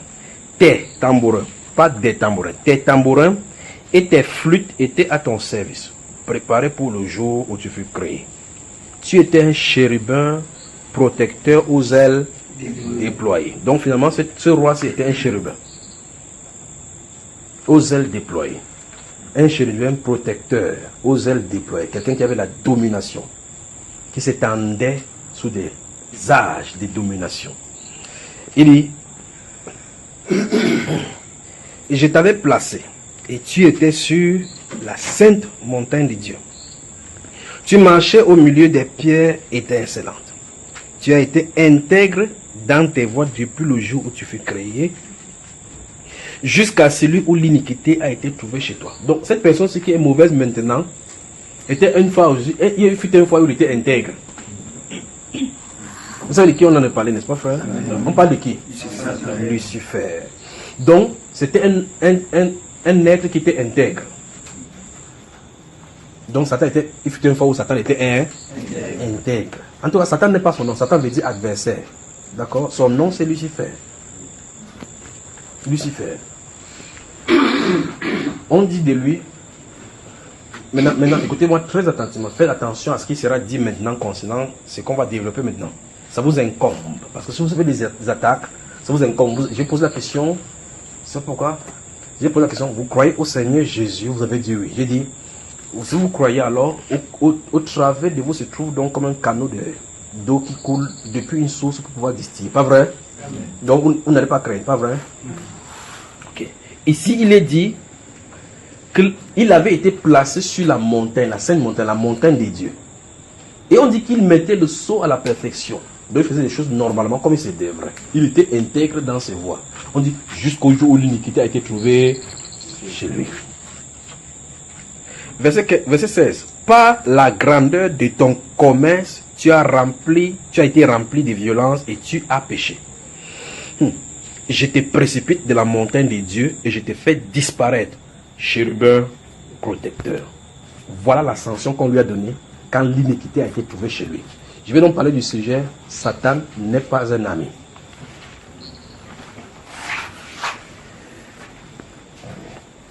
C'est de ça que je vais parler maintenant. Je ne sais pas si on peut finir ça aujourd'hui. Si on finit pas, on va y en parler. Satan n'est pas un ami. Bon, s'il n'est pas un ami, il est qui? Ça, tout le monde connaît. Mais dans la pratique, généralement, le prend pour ami, ça rend compte. C'est ça le vrai problème. C'est pour ça qu'il voulait amplifier ou bien emphasize. Comment on dit en français? Emphasize. Oui, je vais mettre de l'emphase sur le fait justement que si vous saviez que c'est un ennemi, sachez que ce n'est pas un ami. Et si vous savez que ce n'est pas un ami, il faut prendre des conséquences. Que ce n'est pas mon allié. Vous me suivez, n'est-ce pas? Parce que le Seigneur a réglé son compte ici. Il dit que je te précipite de la montagne de Dieu. Regardez, suivons attentivement, regardez. Verset 16 encore. Par la grandeur de ton commerce, tu as été rempli de violence et tu as péché. Je te précipite de la montagne de Dieu. Et c'est à cette montagne que les fils, les esprits des justes arrivés à la perfection vont se réunir. Donc ils ne peuvent plus être dans cette assemblée-ci. C'est plus possible, pas vrai? Puis ici dit, Et je t'ai fait disparaître. Chérubin protecteur, donc voilà sa destinée. Il doit disparaître. Parce qu'on va le brûler jusqu'à ce qu'il devienne la cendre. Vous savez ça, n'est-ce pas? Voilà. Maintenant, regardez. Du milieu des pierres étincelantes, ton cœur s'est élevé à cause de ta beauté. Donc plus tu es beau ou bien belle là, vous êtes en danger. En tout cas, c'est pas moi qui dis, on dit ça là-bas. Tu as corrompu ta sagesse par ton éclat. Je te jette par terre. On commence à avoir des problèmes ici avec Dieu. Donc, ils sont dans un endroit où on ne sait pas où se trouvent, ils sont péchés là-bas, ils ont des problèmes. Au lieu de le jeter sur Mars, ou bien le jeter maintenant dans une planète qu'on ne veut pas, pour qu'il ne pas brûler là-bas, ils choisissent de jeter ça où, frère? Sur la terre. Attendez, j'arrive. Je vais. Donc, ils disent des renseignements, ils disent qu'ils jettent, ils le balancent haut sur la terre. Bon, il a des problèmes là-bas avec lui. Pourquoi ils ne résolvent pas leurs problèmes tranquilles entre eux? On est nous ici tranquillement, on mange le maïs, on boit. Il pousse le bonhomme là, il le balance haut sur la terre pour qu'il vienne nous créer des problèmes. Mais quel est le vrai problème? Vous voyez que le plan est en marge, n'est-ce pas, frère? Parce qu'il y en a des milliers de planètes. Il y en a des milliards de galaxies. Si le garçon, si le type s'est réfugié dans une galaxie quelque part on ne connaît pas là-bas, il fait sa vie là-bas, il part en boîte s'il veut, est-ce qu'on aurait des problèmes ici? Mais celui qui l'a précipité, quand quelqu'un dit que je te précipite, et il parle avec autorité, ça se pose qu'il est plus grand que celui-là. Mais c'est lui, il choisit où il va là, hein? Il envoie au frère sur la terre. Continuons ici, de toute façon. Je te jette par terre, je te livre en spectacle au roi. Ce qui est curieux, justement, c'est ce qui est curieux. Il est informé ici que la personne de Lucifer est livrée en spectacle au roi. Mais c'est plutôt ces rois-là qui le prennent pour alliés. Vous dites, quelqu'un dit, pour gouverner sur la terre, il faut entrer dans les entrailles de Lucifer. Ils disent clairement que nous avons signé le pacte avec le diable. Le diable, lui, qu'on a dit qu'il est plutôt en spectacle devant vous. C'est-à-dire qu'on l'a rabaissé au point où le roi de la terre le dépasse maintenant en autorité sur le plan de la majesté. Le voici maintenant, il vient le prendre pour allié, pour vendre plutôt les droits d'aînesse à cette même personne qui a été déchue de la grâce. Quand le Seigneur est venu dans Matthieu chapitre 4, il est venu, il s'est présenté. Il te donne ce royaume, tous les royaumes de la terre avec leur gloire, pas vrai? Car cela m'a été donné et je le donne à qui je veux. Le niveau de gouvernance de Lucifer qu'il a maintenant sur la terre en dominant est infiniment petit par rapport à ce qu'il avait dans la gloire. N'est-ce pas ce que vous comprenez? C'est pour ça que ça l'a ridiculisé. Pour quelqu'un qui était l'un des grands commandants en chef dans le jardin d'Éden, où il commandait sur les anges, de venir se pavaner avec les Mami Wata, c'est très grave. C'est très grave. Vous devez comprendre donc justement que cette personne-ci, c'est un peu comme quelqu'un qui était premier ministre quelque part, on l'a déchu, on l'a envoyé en prison. Et que vous pouvez remarquer quel macabo il peut avoir vis-à-vis de vous quand vous commencez à réussir. Donc maintenant, quand vous voyez que la personne qui l'a déchu là-bas porte son dévolu sur toi et que vous êtes proche de cette personne-ci qu'on a déchu, cette personne-ci, avec la jalousie et la haine qu'il peut avoir pour toi, parce que tu en as hérité sa place. Satan n'est pas un ami, même si vous donne n'importe quoi. Même si vous donne n'importe quoi. Il n'est pas un ami. Alors, je veux que nous, ici, nous sachions dès maintenant qu'au sortir d'ici, s'il y avait encore des astuces sataniques pour pouvoir plaire à ces agents, ou mieux encore, des différents, comment vous appelez cela, appâts qu'il lançait pour nous captiver dans sa voie. Il faut qu'on coupe tous les fils de ces hameçons-là. Parce que le but pour lequel il donne ces choses-là, ce n'est pas pour nous plaire. Bien qu'il sait effectivement que chaque chose de notre chair que nous faisons sur la terre ici, ça va nous plaire. Dès le départ, le péché est sucré. Vous savez ça, frère? Si le péché était amer, personne n'y partirait là-bas. C'est parce que le péché est sucré. Si le péché n'était pas sucré, personne n'irait. Vous voyez quelqu'un s'assoit dans un bar, il boit un. Il boit quoi? Il boit. Quelqu'un dit qu'il boit 12 Guinness, grand Guinness. Il boit, il part pisser. Il boit, il part pisser. D'autres boivent, il vomit, il vient boire. Il est dehors toute la nuit. Le péché est sucré. Si ce n'était pas sucré, il ne partirait pas. Si le péché était que quelqu'un fait le sport, le muscle gonfle, il ne ferait pas cela. Mais c'est parce que c'est sucré. C'est-à-dire quoi? C'est sucré. C'est-à-dire que c'est connecté à la chair. C'est pour la satisfaction de la chair. Si cette chose, si cette grunge, c'est comment vous l'appelez en français? Vous savez, vous restez comme ça, vous voyez quelque chose, vous avez cette pleine, ne pas le désir, l'envie de posséder. Si cet état de choses qui connecte ces gens-là, qui peut connecter un être humain à vouloir quelque chose sous l'impulsion spirituelle, si c'est coupé, vous regardez quelque chose comme le mur. Vous voyez cela? Alors maintenant, le péché n'aura plus de pouvoir sur vous. Donc ces appâts-là, ces choses que Satan a, c'est les attraits du monde. Les attraits pour susciter, pour manifester et magnifier les convoitises en nous. Ce soir, il faut qu'on comprenne, il faut que chacun dise, il faut que j'arrête. Parce que souvenez-vous, il a été jeté par terre. Et il sort d'une gloire dont nous allons y aller. Et donc, il sait exactement que Jésus nous y a amenés. Pendant qu'il descend, nous montons. Et il descend pour toujours et nous montons pour toujours. C'est ça le vrai problème. L'endroit où il est, où il connaît les choses secrètes. Donc s'il y a quelqu'un qui connaît les secrets de ce royaume, comme on va voir ici, là, c'est lui. Il connaît. Il sait quelle est la destinée. Et par contre, c'est pour ça qu'il peut nous titiller. Parce qu'il veut seulement, comme il est descendu, qu'on reste avec lui. Qui veut rester avec lui? Vous pouvez être président de la République, non, il vous donne le poste là. Il vous donne le président, la présidence de la République. Vous allez vivre comme maximum combien sur la terre?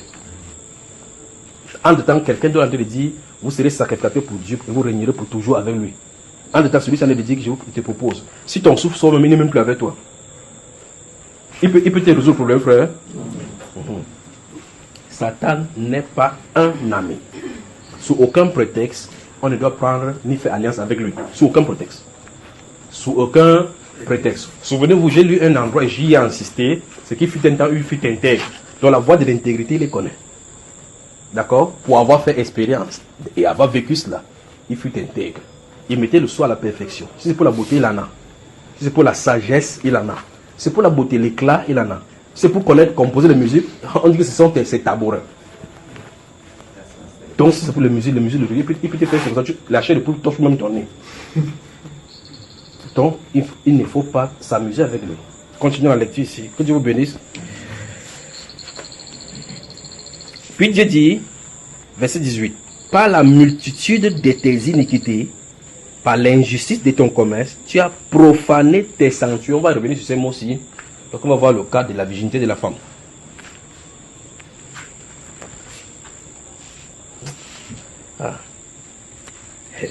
Tu as profané tes sanctuaires. Puis Dieu dit, j'ai fait sortir du milieu de toi un feu qui te dévore. Donc, Dieu va, comme vous enlevez l'huile sur le porc pour frire le porc, c'est celui qui va prendre le feu. Lucifer. Je te réduis en cendres sur la terre, aux yeux de tous ceux qui te regardent, tous ceux qui te connaissent parmi les peuples. Donc, il y a des gens parmi les peuples qui ont la révélation de Lucifer. C'est la Bible qui dit. Parmi tous ceux qui se connaissent. Sur la terre, il y a des gens qui font des messes sataniques, il apparaît. D'autres qui font telle chose, il dit que devant eux, je vais te traiter. Mais devant eux, quand ils font le chose, on dit gloire à lui. Que c'est lui qui est le plus glorieux. Parce que Dieu semble cette terre, pas vrai? Dieu va effrayer la terre. Dieu va effrayer la terre. Tous ceux qui te connaissent parmi les peuples sont dans la stupeur à cause de toi. Tu es réduit au néant, tu ne seras plus à jamais. C'est ainsi dit le Seigneur. Dans le chapitre 14 d'Ésaïe que vous avez noté, au verset 12, il est dit là, te voilà tombé du ciel, Lucifer. Tu es abattu à terre, toi le dominateur des nations, mais encore le vainqueur des nations, comme il est dit dans la version Lisbonne. Vous remarquez effectivement que le prophète Ézéchiel a vu non seulement le conflit qui a eu lieu avec Dieu, entre Dieu et Satan, jusqu'à aller, Ézéchiel est allé dans le cœur de Satan, voir ce qui s'est passé, voir ce qui s'est passé dans le jardin d'Éden jusqu'avant la chute. Mais Ésaïe a vu justement la chute, jusqu'à descendre au séjour de moi avec lui pour aller voir ce que Satan vivrait là-bas. C'est ce que les prophètes ont vu. Les prophètes sont allés dans le passé voir ce que personne ne pourrait avoir comme renseignement, pour mettre le renseignement au clair, pour que tout le monde soit au clair par rapport à ce qui s'est passé avec cet être-ci. Vous me suivez mes frères? C'est un ami avec qui il ne faut pas faire alliance. La Bible déclare dans Apocalypse chapitre 12, parlant de lui comme le dragon ancien, que lorsqu'il vit qu'il avait été défait, il est allé vers la postérité de la femme pour aller faire la guerre. Pourtant, ce sont les gens qui sur la terre doivent le servir d'une façon ou d'une autre. Il va les détruire. Dans Ésaïe chapitre 26, il est dit de lui là-bas qu'il a même lui-même son propre peuple. Il les a anéantis, son propre peuple. Qui aime Satan? Qui veut le prendre pour ami? Lui ne fait pas l'évangile pour proposer ça. Vous vous trouvez seulement dedans. Le Seigneur Jésus annonce aux gens, écoutez, le Seigneur Jésus annonce aux gens la bonne nouvelle pour venir à lui. Satan ne prêche pas la bonne nouvelle. Vous naissez dedans. Chacun naît seulement. D'autres évangélistes ici. Vous voyez comment quelqu'un... Donc Satan ne fait pas de projet de prédication. On se retrouve seulement dedans. Et quand vous vous retrouvez dedans, vous trouvez que vous avez un attribut que vous commencez à manifester d'un certain sens. Vous servez. Comme l'apôtre Paul a dit dans le livre de Éphésiens chapitre 2. Dans un train, un long wagon comme ça, chacun aperçoit son compartiment. Ennemi de Dieu par rapport aux pensées. Le monde entier est sous la puissance du malin. Donc, il sujet les pensées, les inspirations, les choses, les meurtres. Nous sommes en plein là-dedans. Voilà pourquoi le Seigneur demande de sortir du monde. Parce qu'il a haï le monde, c'est rejeté avec son prince. Si le Seigneur a rejeté le monde avec son prince, nous n'avons pas d'alliance à faire avec le monde. Et par conséquent, le prince de ce monde-ci n'est pas notre ami. Que dit le Seigneur dans le livre de Jean, chapitre 14, verset 30? Il dit, le prince de ce monde-ci arrive. Puis il lève la main et dit quoi? Il n'y a rien de lui en moi. Ça veut dire quoi concrètement? Si le prince de ce monde-ci apparaît, s'il pointe le doigt sur toi, il dit, tu as telle chose qui m'appartient, tu es cuit. Pointe quelqu'un maintenant, allons-y. Que dois-tu à Satan? Si tu as donné les pommes, tu es son ami. C'est quand vous allez chez les pommes, les fruits, que ce soit les fruits qu'on donne pour accueillir les gens, non frère? C'est pas ça, hein? Ça dit que tu es son ami. Alors ça dit qu'il faut refuser ces pommes. Pas vrai? Vous comprenez ce que ça nous a parlé de pommes? Hein, le frère? Il était mal assis tout à l'heure, maintenant il est confortable, il dort un peu là. Alors vous voyez, tout ce que Satan propose, le but est simple. Essayer de faire que les gens vont avec lui. Donc en clair, il n'est pas un ami. Il ne peut pas aimer. Parce qu'il n'y a pas de l'amour chez lui. Alors qu'est-ce qu'il faut faire? Il faut rejeter toute alliance avec lui. Rejeter toute alliance avec lui. N'importe quoi qui amène notre chair dans la bonne direction de la séduction du péché. Ce soir, ça doit s'arrêter. Ça doit s'arrêter, d'accord? Parce qu'au fur et à mesure, lorsque vous êtes refroidi dans la parole, vous vous rendez compte que subitement, vous commencez à entrer dans l'iniquité. Et quand vous entrez dans l'iniquité, ça commence à aller doucement, au point où vous absorbez finalement sans vous en rendre compte que vous êtes dans l'iniquité. Vous réveillez un moment donné, vous êtes trop tard dans l'iniquité, vous commencez à pleurnicher. Et vous vous dites, je ne parviens pas à me connecter encore au Seigneur. Ça fait longtemps, ça s'est coagulé. Donc ce soir, je veux que vous reteniez que Satan n'est pas un ami. Je ne dis pas l'autre volet que c'est un ennemi, ça c'est évident. Le fait que ce soit un ennemi, son nom le dit. Mais je veux que ça amplifie en elle, ce n'est pas un ami. Si ce n'est pas un ami, je ne prends rien de lui.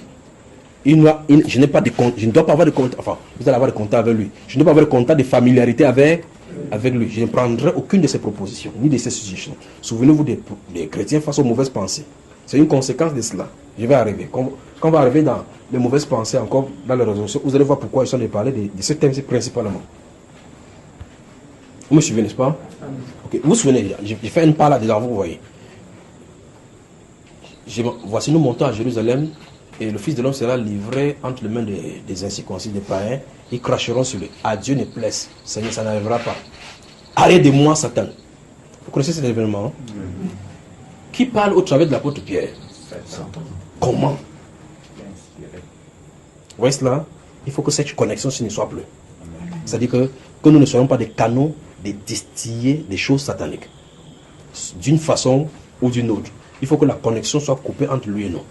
Qu'il n'y ait plus de raison. D'accord? C'est de ça dont je suis en train de parler. Satan n'est pas un ami. Il ne doit pas être considéré comme tel. On doit savoir cela. Et par conséquent, ne pas accepter des choses venant de lui. Vous pouvez savoir tout naturellement. Sur le plan physique. Parce qu'en fait, le péché est secret. C'est-à-dire, ce sont des satisfactions de la chair. Toute chose qui fait pour la satisfaction de la chair, pour pouvoir t'endormir spirituellement, ce sont des appâts. Comme on donnerait le verre de terre au préalable dans l'eau pour pouvoir attirer le poisson. Et puis on va lancer par la suite de la maison avec de la croche. Il ne doit pas savoir qu'il y a quelque chose en voyant que ça l'a attrapé. D'accord? C'est petit à petit, en avançant dans le péché, on doit arrêter. Satan n'est pas un ami. D'accord, mes frères? Et donc, quand vous avez dit nous croyons, alors, quand vous croyez, des potentiels, ou mieux encore, la puissance du royaume est disponible en nous. Et par conséquent, nous sommes connectés à la source des puissances. Que vous le vouliez ou pas, que vous l'acceptiez ou pas, Comme les tuyaux, les canaux, vous passez en vue, vous voyez, on a mis le canaux d'eau et que l'eau a de circuler à l'intérieur. Le tuyau peut ne pas être au courant que l'eau a de passer, mais ça dessert quand même la ville, pas vrai? C'est connecté à la source. C'est ainsi donc tous les croyants. Que vous en saviez ou pas, que vous sachiez ou pas, c'est comme ça. Amen. Ça va les frères? J'ai dit quoi ce soir? Que Satan n'est pas un ami. Il y aura des conséquences. Je vais revenir, je m'en réserve de dire. Il y aura des conséquences de ce que vous avez entendu. Il y aura des conséquences. Vous entendez cette voix? Il y aura des conséquences. Le fait que vous allez vous rendre compte que c'est une évidence qu'il soit un ennemi. C'est une évidence qu'il soit un ennemi. Mais ce n'est pas très évident de vous rendre compte que ce n'est pas un ami. Parce qu'en réalité, nous collaborons avec lui très souvent sans vous en rendre compte. Nous le considérons de façon livresque comme un ennemi. Nous vivons avec lui comme un ami. Mais ce soir, je veux que vous sachiez que Satan n'est pas un ami. Regardez bien. Naturellement, on sait que c'est un ennemi. Mais pratiquement, on le prend pour ami. D'où vient-il que je peux ouvrir la Bible, les Saintes Écritures, où Jésus me dit qu'il est ami avec moi. Je suis ami avec lui. Je lis une fois, 2 fois, et je suis en train de dormir. Ou mieux encore, je suis en train de bailler. Mais quand je me tourne vers le football, ou les dieux de football, on dit que les dieux de football, on dit cela dans la télévision, que les dieux de football, ou les dieux de nature, je suis ça pendant des heures et des heures. Qu'est-ce que je viens de faire? Je suis ami. Donc, dans la pratique, on est ses amis. On casse l'os en passant. Pour aller à la prière chez Jésus, on casse l'os en passant. Tonton Satan, bonsoir, ça va, oui. Il m'avait prié contre toi, hein, oui. Voilà, tu viens, on revient ensemble. Donc, remarquez bien, c'est évidemment évident qu'il est un ennemi. Ça, on le sait. Dans la pratique, on le prend pour ami. Donc, ce soir, sachez qu'il n'est pas un ami. Vous m'avez suivi, n'est-ce pas? Comment ça vient? Maintenant, regardez. Voici le pinceau. Vous êtes calme, n'est-ce pas? Prenez les Saintes Écritures.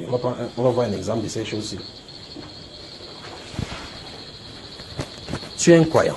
Pas vrai? Chez toi, quelque chose arrive. Vous faites quoi? Vous priez. Nous prions.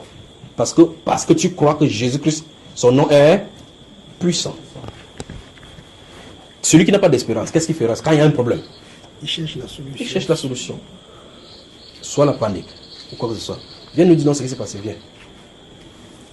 Le Père s'y est trop pour introduire. Écoutez très attentivement, c'est parce que c'est l'une des... C'est en quoi à voir avec ce qu'on a de voir là maintenant. Souvenez-vous, qui a dit qu'il croyait au Seigneur Jésus? Ok. Puis, c'est que cet homme-ci qui est au milieu de nous, notre frère va dire, vous fortifier dans la foi. D'accord? En tout cas, les acteurs sont là. Où toute la famille soit là, n'est-ce pas? Que le Seigneur te bénisse.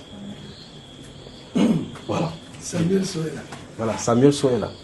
Donc, le film, ce que vous allez entendre n'est pas un film. D'accord? À l'issue de ce qu'il va dire, je vais avancer pour dire quelque chose. Oh, il y a le frère. La prise principale, la sœur Annie est là. La sœur Annie est là, donc tout le monde est là. Moïse aussi est là. Moïse n'était pas. Moïse n'est pas là. Il y a qui?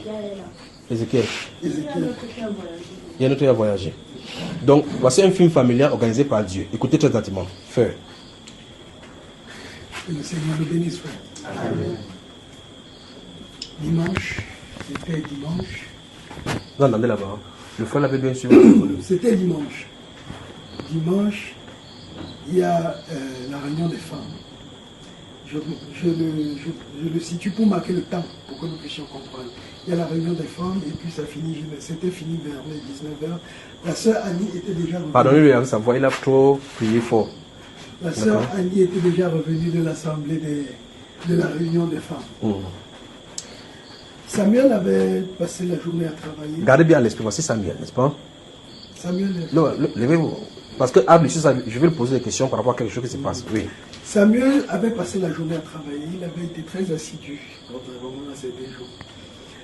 Et puis, à un certain moment, Léon était sur... Vous connaissez Léon, n'est-ce pas? Le grand frère de celui-ci. Était sur la table en train de dessiner. Enfin, il travaillait sur la table. Maman So, moi j'étais assis derrière. J'ai mis un bout de temps avec la soeur Annie, elle me racontait, on discutait, et après elle m'a laissé, elle est allée au salon. Léo était au salon en train de travailler. Maman So est quittée, elle est allée se coucher dans son lit et elle a appelé Samuel. Elle a dit à Samuel, apporte-moi ma Bible. Samuel a pris sa Bible et est allé lui remettre dans son lit. Elle devait certainement... elle s'est mise à lire. Il est venu et il s'est approché de Léo. La sœur Annie était aussi à côté de Léo. Léo était en train de dessiner. Ils se sont concentrés sur Léo qui travaillait. Et à un certain moment, il s'est braqué. Il a perdu, non, pas qu'il a perdu connaissance. Il s'est braqué et il a été comme figé. Il ne respirait plus.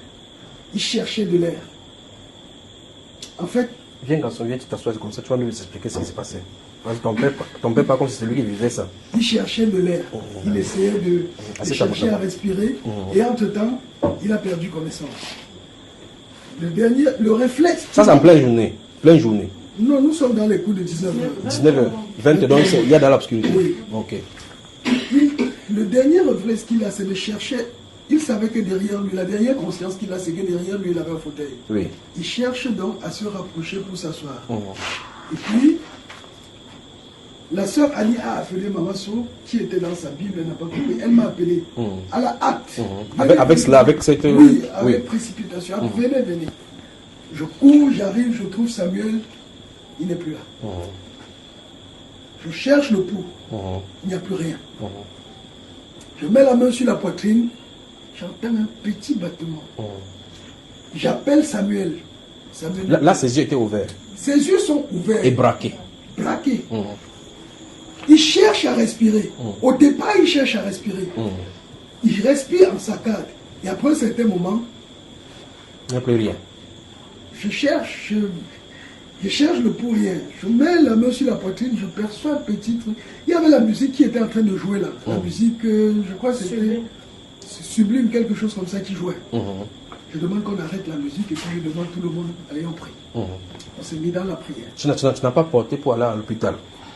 Tu n'as pas précipité. Tu n'as pas eu cette réflexe-là. La pensée ne m'est pas venue. Bon, allons-y, c'est là ça devient intéressant. Donc, l'enfant est en train de mourir. Oui. Tu vois, normalement, si c'était à l'hôpital en urgence, on devait mettre les électrochocs pour pouvoir choquer, pour pouvoir le faire réanimer.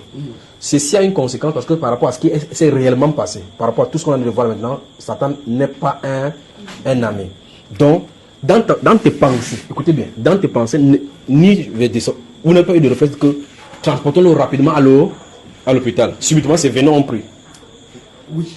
Allons-y. Alors nous nous sommes mis à prier. C'est tout le monde. Tout le monde s'est mis dans la prière. Akad, Léo, Ange, tout le monde s'était dans la prière. Puis nous, on a prié. Puis, en le regardant, en l'observant. Et puis c'était... Enfin, moi, parti. Maman et moi, nous étions en train de l'observer. Mais tous les autres étaient concentrés, chacun de son côté, était en train de prier. Et nous étions sur lui. À un moment donné, nous avons constaté qu'il commençait à revenir. Non. À un moment, il a fait ça. Il vous dit au revoir. Que par laisser la prière là comme ça là. Il m'en va. Bon, quand il a fait ça, ce que j'ai constaté, c'est que maman a pris sa main qui faisait ça. Que tu pars où? Donc, pendant qu'on a de prier, le Seigneur ne laisse pas partir. Le gars dit que bye bye. Maman se dit que bye bye où? Baisse ta main là. Oui. Et puis, à un certain moment, sa main aussi s'est aussi levée. Parce que c'est avec cette main qu'il a fait le travail. À main gauche. Oui. Et après, à un certain moment, sa main aussi s'est levée. Oui. Et cette fois-là, ça s'est braqué comme ceci. En arrière. Oui. Et c'est calé. C'est calé. Mais jusque-là, dans tous ces moments-là, ses yeux sont ouverts et fixes. Ses yeux sont ouverts et fixes. Oui. Et puis nous sommes en train de prier. Prions, et puis à un moment... Vous priez quand même en pleurant quand même, non? Oui. Beaucoup d'armes, beaucoup de larmes. Oui. C'était, je ne sais pas trop si on priait ou si on pleurait, mais de toutes les façons, il y avait tout ça. Vous pleurez en priant? Oui. Et parce que c'est vrai, il était parti. Oui. Il était parti. Puis, excusez-moi. Bon. Après,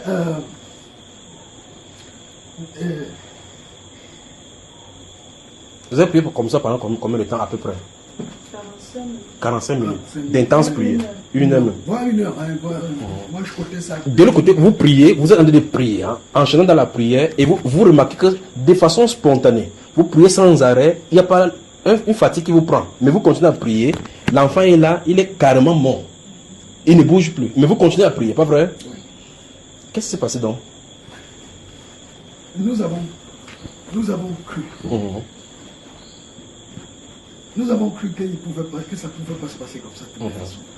Et nous avons prié. Et puis à un moment donné, nous avons constaté qu'il revenait. Et nous avons continué à prier. Et tu venais de relever quelque chose de très important, c'est qu'à aucun moment nous avons ressenti la fatigue. Oui. Nous n'avons pas eu l'impression que nous étions en train de faiblir. Et nous avons prié, insisté dans la prière, prié. Puis là, il est revenu. Là, il est complètement revenu. Je vais sauter quelques étapes. Il est complètement revenu. Oui. Et puis quand il est revenu, il s'est rendu compte que tout le monde était en train de pleurer. C'est lui qui disait aux gens que maintenant, voici, je suis déjà revenu. Que je suis déjà revenu, arrêtez de pleurer.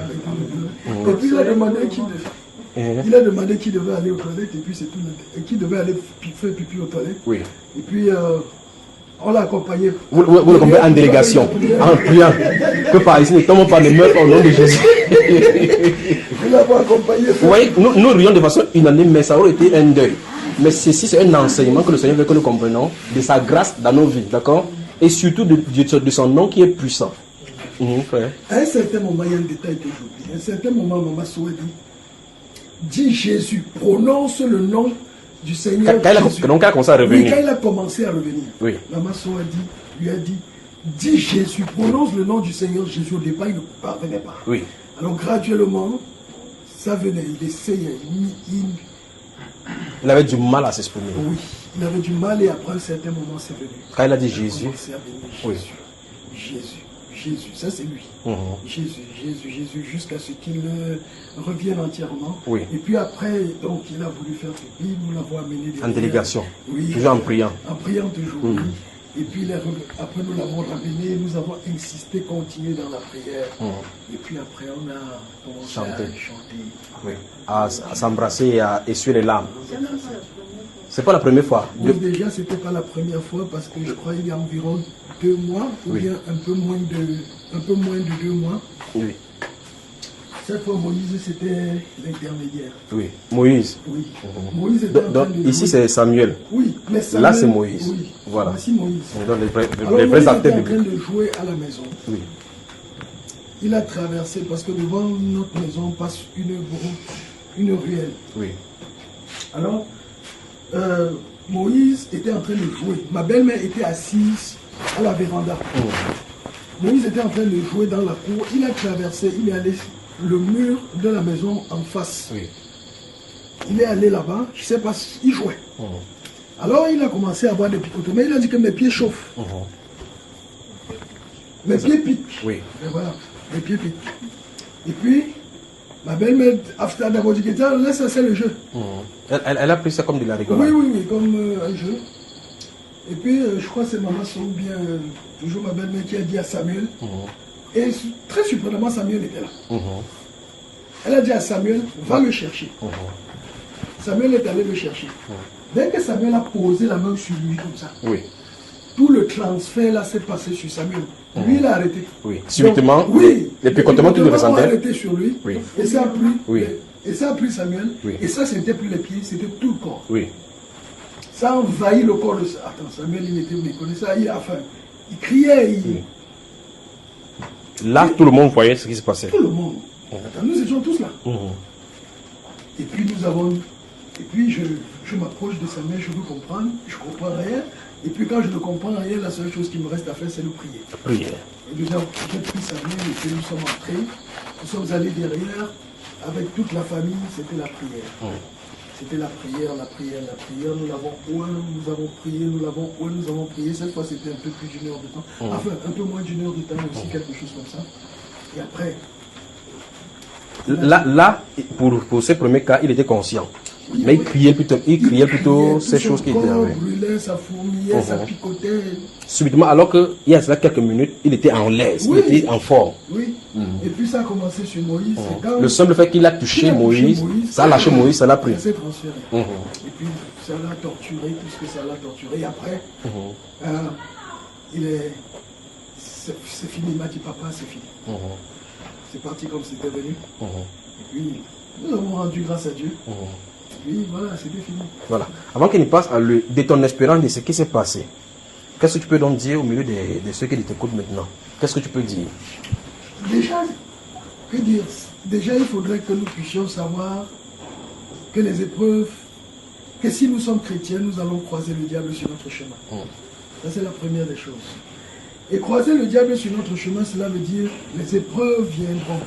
Et chaque fois que les épreuves viendront, notre vie chrétienne, notre réflexe de chrétien, c'est de savoir que la solution à chacune de nos épreuves se trouve dans le Seigneur, dans le nom du Seigneur Jésus. Amen. Donc, lorsqu'arrive l'épreuve, le réflexe, nous avons beaucoup d'influence autour de nous. Le monde, nous savons d'où nous venons pour être chrétiens. Et nous sommes même chrétiens, mais nous avons encore toutes ces influences autour de nous. Gardons la parole de Dieu dans notre cœur, au point que lorsque l'épreuve arrive, que nous ayons plus le Seigneur dans notre cœur que toute autre solution possible. Parce que l'autre réflexe, c'était par exemple qu'on le prenne pour l'amener à l'hôpital, je suis certain qu'on n'aurait pas traversé le pont d'à côté. Et le Seigneur, le nom du Seigneur est puissant. Amen. Le nom du Seigneur Jésus restaure, il guérit. Amen. Amen. Et nous pouvons le dire aujourd'hui face à ce... Il restaure. Face à ce témoignage, c'était encore une fois de plus que si nous avons des difficultés, tournons-nous vers le Seigneur. Il est la solution. Amen. Amen. Que le Seigneur te bénisse. Viens mon garçon. C'est toi qui étais mort, non? Tu disais bye bye à papa et à maman. Tu voulais partir où déjà? Quand ça s'est passé, j'étais d'abord sur la terre j'étais en train de marcher. Bon, j'étais seul sur mon coin. Après, deux personnes ont atterri. Quand ils ont atterri maintenant, je suis directement monté, j'étais suspendu. Puis ils ont commencé à se battre. Un d'eux maintenant a levé la main. Puis une force lui est venue. Quand il a visé sur l'autre, quand l'autre a disparu, c'est quand je suis tombé que j'ai levé la main pour dire bye. Bon, on va aller doucement, d'accord? J'ai fait exprès pour poser des questions ici parce que ce sont mes gens ici. Je vous ai dit que dans l'autre domaine, quand vous entrez dans l'autre domaine, le domaine spirituel, il y a des témoignages, vous lisez seulement dans la Bible, enfin, vous lisez dans les écrits où telle personne a eu telle chose, vous dites non, c'est sûr que c'est le montage. Voici quelqu'un de vivant devant vous. Je sens de vouloir toucher quelque chose par rapport à Satan n'est pas un ami. Donc, quand tu es venu tu as donné la Bible à maman et tu es rentré, qu'est-ce qui s'est passé sur son corps? Qu'est-ce que tu as ressenti? Il n'y a rien ressenti. Et pourquoi tu t'es calé debout comme ça là? Tu voulais mourir. Et quand tu tombais et que tu faisais bye-bye là-bas, tu es sorti de ton corps. Toi, quand tu étais en haut là-bas, tu voyais les gens. Oui, je les voyais. Dis-nous exactement ce que tu as vu. J'ai vu deux personnes. Un, je crois que c'était Tonton Léo, mon grand frère. Oui. Et une autre personne. Qui n'était pas parmi eux. Celui-là sortait d'où? Je ne sais pas. Bon, celui-là particulièrement, il était en train de faire quoi? Il voulait forcément il voulait détruire Léo. Et qu'est-ce que Léo, c'est ton grand frère. En temps, Léo était en train de prier. Non, eux deux, ils étaient en train de se battre. Non, il dit, bon, dans la réalité, lui. Léo était en train de prier, puisque lui, il n'était pas en train de voir. Non, je comprends, c'est pour ça qu'il revient vers toi, parce que lui, il est dans deux réalités ici. Voilà. Donc son corps physique est inerte. Mais ce qu'il a de raconter ici, c'est lorsque son âme est sortie et qu'il était suspendu. D'accord? Un esprit vient pour prendre son âme. Le fait qu'ils ont déclenché la prière a bloqué non seulement l'être qui était censé amener son âme. C'est ça le problème. Et c'est ça qu'il va expliquer. L'être qui a enlevé son âme de son corps pour l'expatrier. La prière l'a bloqué dans les circonstances. Et c'est là le vrai problème. Dans l'atmosphère de prière qu'ils avaient, le Saint-Esprit avait quelqu'un qu'il a choisi comme le porteur d'onction. Vous comprenez cela, n'est-ce pas? Donc, quand vous renez ici, vous dites, on a des prions, intercédons. Il y a quelqu'un qui porte l'onction. Pas que vous tous n'avez pas l'onction, c'est quelqu'un qui est, s'il y a quelque chose à déclencher, il faut, parce que le domaine spirituel fonctionne avec les autorités. Quelqu'un à qui l'autorité est donnée. Et c'était son grand frère à qui l'autorité était donnée. Or, maintenant, son grand frère, s'il avait été ici, quand on pose la question, il va dire non, moi j'étais là, en train de prier. Nous prions. Nous avons l'habilité et la capacité de prier quand vous déclenchez. À un moment donné, le Saint-Esprit prend contrôle sans votre avis. Il n'y a pas plus grande chose à faire sur la terre comme la croire au Seigneur Jésus-Christ. Le fait que vous croyez au Seigneur Jésus-Christ, c'est merveilleux. D'ailleurs, ne t'inquiète pas encore, ça ne doit plus t'arriver ici là. Donc, le simple fait que vous croyez au Seigneur Jésus-Christ, ça fait penser que vous êtes dans des difficultés. Quand vous dites Seigneur, tout le royaume a l'attention derrière toi. Amen. Ces choses, c'est les prémices de ce qui sont en train de vouloir arriver. Alors, on va expérimenter beaucoup de choses spirituelles. Cette fois-là, en étant conscient de ce qui est en train d'arriver. Parce que ici, la prochaine fois quand Léo sera ici, je vais lui poser aussi des questions. Maintenant, donc il y a un homme qui vient et il a des bagarres avec Léo. Il n'a pas touché ta maman. Il n'a pas touché les personnes. Cet homme-là, cette personne qui bagarre avec Léo était comment? Tu peux le décrire? Il avait un peu un visage bizarre et des habits. Il était habillé en noir. En noir. Donc ça c'est... On l'appelle qui? Non, c'est pas lui. Il ne peut pas venir faire ça. C'est l'ange de la mort. C'est de lui dont il est question. Donc celui qui vient prendre l'âme pour la destinée. Normalement, quand c'est une mort destinée par le Seigneur, c'est pas lui qui doit venir. Parce que pour quelqu'un qui a l'espérance en Christ, comme eux, c'est l'ange qui viendra les chercher. Vous voyez cela, n'est-ce pas? Parce que quand celui-ci prend, c'est pour les mettre en prison. Maintenant, beaucoup de personnes sont comme ça que l'ange de la mort enlève leur âme. Ils continuent comme ça à vivre. C'est une moto qui peut leur faire le problème. Pam, il meurt. On t'accuse que tu as tué alors que la personne est morte depuis. Vous voyez? Alors, qu'est-ce que la vie donne de quelqu'un pour que vous voyez? Qu'est-ce que la vie de quelqu'un? Il allait prendre la Bible, la Sainte Bible, aller donner à sa maman. Se mettre là-bas comme ça, pop, il ne pouvait plus rien. Quelques secondes et puis ton souffle est enlevé. Si ce n'est pas la grâce de Dieu, la miséricorde, vous voyez pourquoi la Bible déclare que ce n'est pas à l'homme lorsqu'il marche à diriger ses pas. Comprenant ces choses-ci et comprenant que Satan n'est pas notre ami, imaginez un peu que vous dites, je m'avais péché un peu. Et que c'est à ce moment-là qu'il y a l'ange de la mort avec, il attend que ce péché-là lui donne le droit. Imaginez. Où est-ce qu'on sera? Satan n'est pas un ami. Alors dans ce garçon, si vous voyez, cet être-là, il vient. Normalement, cet être, c'est qu'il a suspendu là-bas. Il ne peut pas bouger parce qu'il n'a pas l'expérience du corps spirituel. Donc, il ne peut pas marcher dans le domaine éthérique avec son corps. Parce qu'on l'a enlevé de façon surprise. Là, il dit qu'il est suspendu. Donc, de la position où il voit l'événement. Tu le voyais comme si tu étais en haut et puis tu te le voyais en bas. Maintenant, est-ce que pendant que tu le voyais, tu te voyais aussi? Non. Voilà. Vous voyez cela? Donc, il regardait son corps, il regardait là où il se trouve, même son corps, il ne voyait pas. Mais pourtant, lui, il voyait à partir de l'extérieur. En même temps, ceux qui sont en train de prier le voient inerte. Même lui, il est suspendu. Maintenant, qu'est-ce que cet homme-là faisait? Pourquoi il luttait seulement avec ton frère? Et pourquoi il n'a pas touché ton père ni ta mère? Qu'est-ce qui s'est passé? Comment le bagarre s'est passé comment? C'était, je ne sais pas comment expliquer, c'était d'un d'abord monde. Parce que mon grand-père m'avait toujours dit d'arrêter de jouer, d'arrêter de trop jouer. Oui, donc tu joues trop. Voilà. Maintenant, bon, c'était juste comme ça. Je lui avais raconté que, bon, que je sais pas comment dire ça. Bon, quand tu étais suspendu en haut là, quand tu voyais la personne qui luttait avec ton grand frère, comment la bagarre s'est passée? Il te donnait le coup de poing. Qu'est-ce qui s'est passé? Non, il bagarrait avec des puissances. Des météores. Donc, ce que vous voyez dans le film, oh, you get, tu connais Oh, you get, tu connais le truc qu'on lance comme ça, le feu sort dans la main des gens. Bon, explique-nous comment ça s'est passé. La bagarre s'est passée comment? Parce que celui qui était en noir oui, a secoué. Bon, je ne sais pas si c'est pour ça qu'il m'a enlevé de la terre. Oui. Il a secoué la terre. Oui. Bon, ça s'est fendu en deux. Un côté était de mon grand frère et un autre côté du noir. Oui. Et au milieu, il y avait le vide. Il y avait le vide. Oui. Attendons ici. Là, c'est la destinée du séjour des morts. Donc, ça veut dire que quand le gars fait comme ça, bon. Mais normalement, je ne peux pas, on n'est pas divisé. Il y a le ciment là-bas. Frère, on a des choses qui sont au-delà de notre entendement. Donc, quand vous avez vu la terre s'ouvrir, ça veut dire qu'il vient comme ça, prendre le garçon pour entrer là-bas et puis c'est terminé. C'est terminé. Son âme est au séjour des morts. Parce que la Bible dit que le séjour des morts est où? Est en bas, dans la terre. Mais toi, tu étais où pour voir tu ne vois pas votre maison, votre salon? Ils étaient juste à deux. Et le type là a saccagé votre maison, ils ont coupé comme ça là. Il a fendu la terre. La terre en deux parties. Un côté, lui il était là-bas et ton grand frère était là-bas.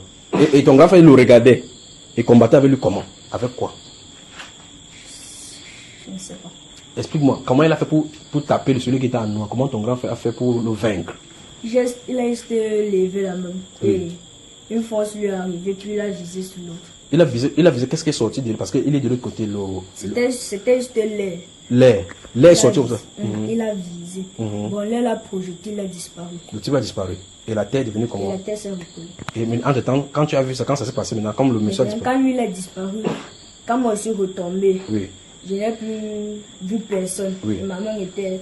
Ta main était calée comme ça, ma main était tordue. Ma main était tordue. Puis j'ai commencé à marcher comme ça avant que j'ai vu des.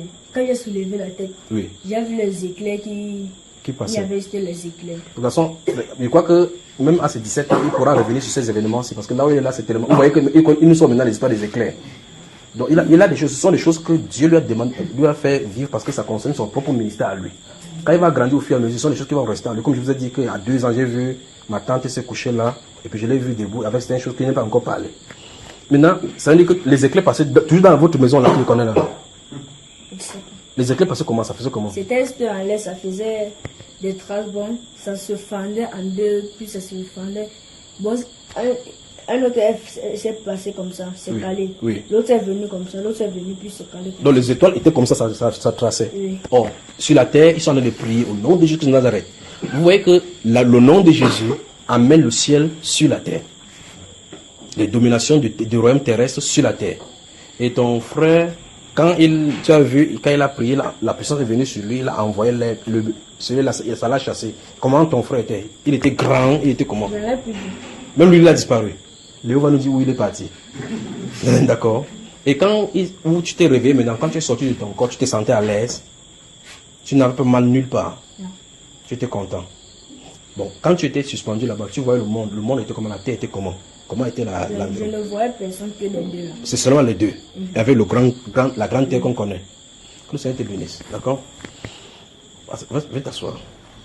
Le nom de Jésus est puissant. Le nom de Jésus est puissant. Maintenant, dans un enseignement ici, on avait parlé de la mission impossible ou une mission dangereuse. Où je dis, sortir avec la Bible, aller prêcher sans le Saint-Esprit, vous attaquez la guerre. Bon, maintenant, voici un enfant qui voit son petit frère qui sent mal subitement et puis il va y mettre la main. Bam! C'est sur lui que ça prend. Maintenant, vous portez la Bible sans autorisation. Vous sortez, vous voyez quelqu'un roule. Tu commences à lui parler, seulement son regard peut te paralyser s'il est mystique. Voilà un exemple que parle pas au milieu de nous. Vous êtes fatigués les frères? Non. Ok. Voici la famille So. Personne en aucun moment n'a eu l'inspiration d'aller à l'hôpital. Parce qu'en réalité, en temps normal, voilà pourquoi certaines personnes meurent comme ça. Satan donne une mauvaise inspiration. Les gens courent à l'hôpital parce que la chose la plus normale, c'est qu'on part à l'hôpital. Pour qu'on parte essayer de ranimer l'enfant. Parce que les choses, tout est scientifique maintenant. Il faut qu'on essaie de faire pour que le électrocardiogramme puisse se faire tout fixe. En tout temps, de l'autre côté, il y a un monsieur qui a pris son âme. L'électrocardiogramme scientifique peut faire que l'ange de la mort remet son corps. Vous voyez qu'on a des problèmes, n'est-ce pas, frère? Alors, c'est ce qui est en train de dire ici, que Satan n'est pas un ami. Et quand j'ai parlé de l'apôtre Pierre tout à l'heure, on l'a inspiré à donner une pensée. Une inspiration au milieu de la part de Satan, et tout est perdu. La chaîne de prière qui s'est organisée de façon spontanée a été faite et coordonnée depuis le ciel. De telle enseigne que personne n'a été là au milieu d'une mauvaise inspiration pour aller d'un autre côté. Parce qu'un autre côté, quelqu'un se rend et dit on fait comme ça, l'autre dit on fait comme ça, en même temps, le monsieur est parti avec l'enfant. Vous voyez? Autre chose, son grand frère en temps normal, c'est un étudiant.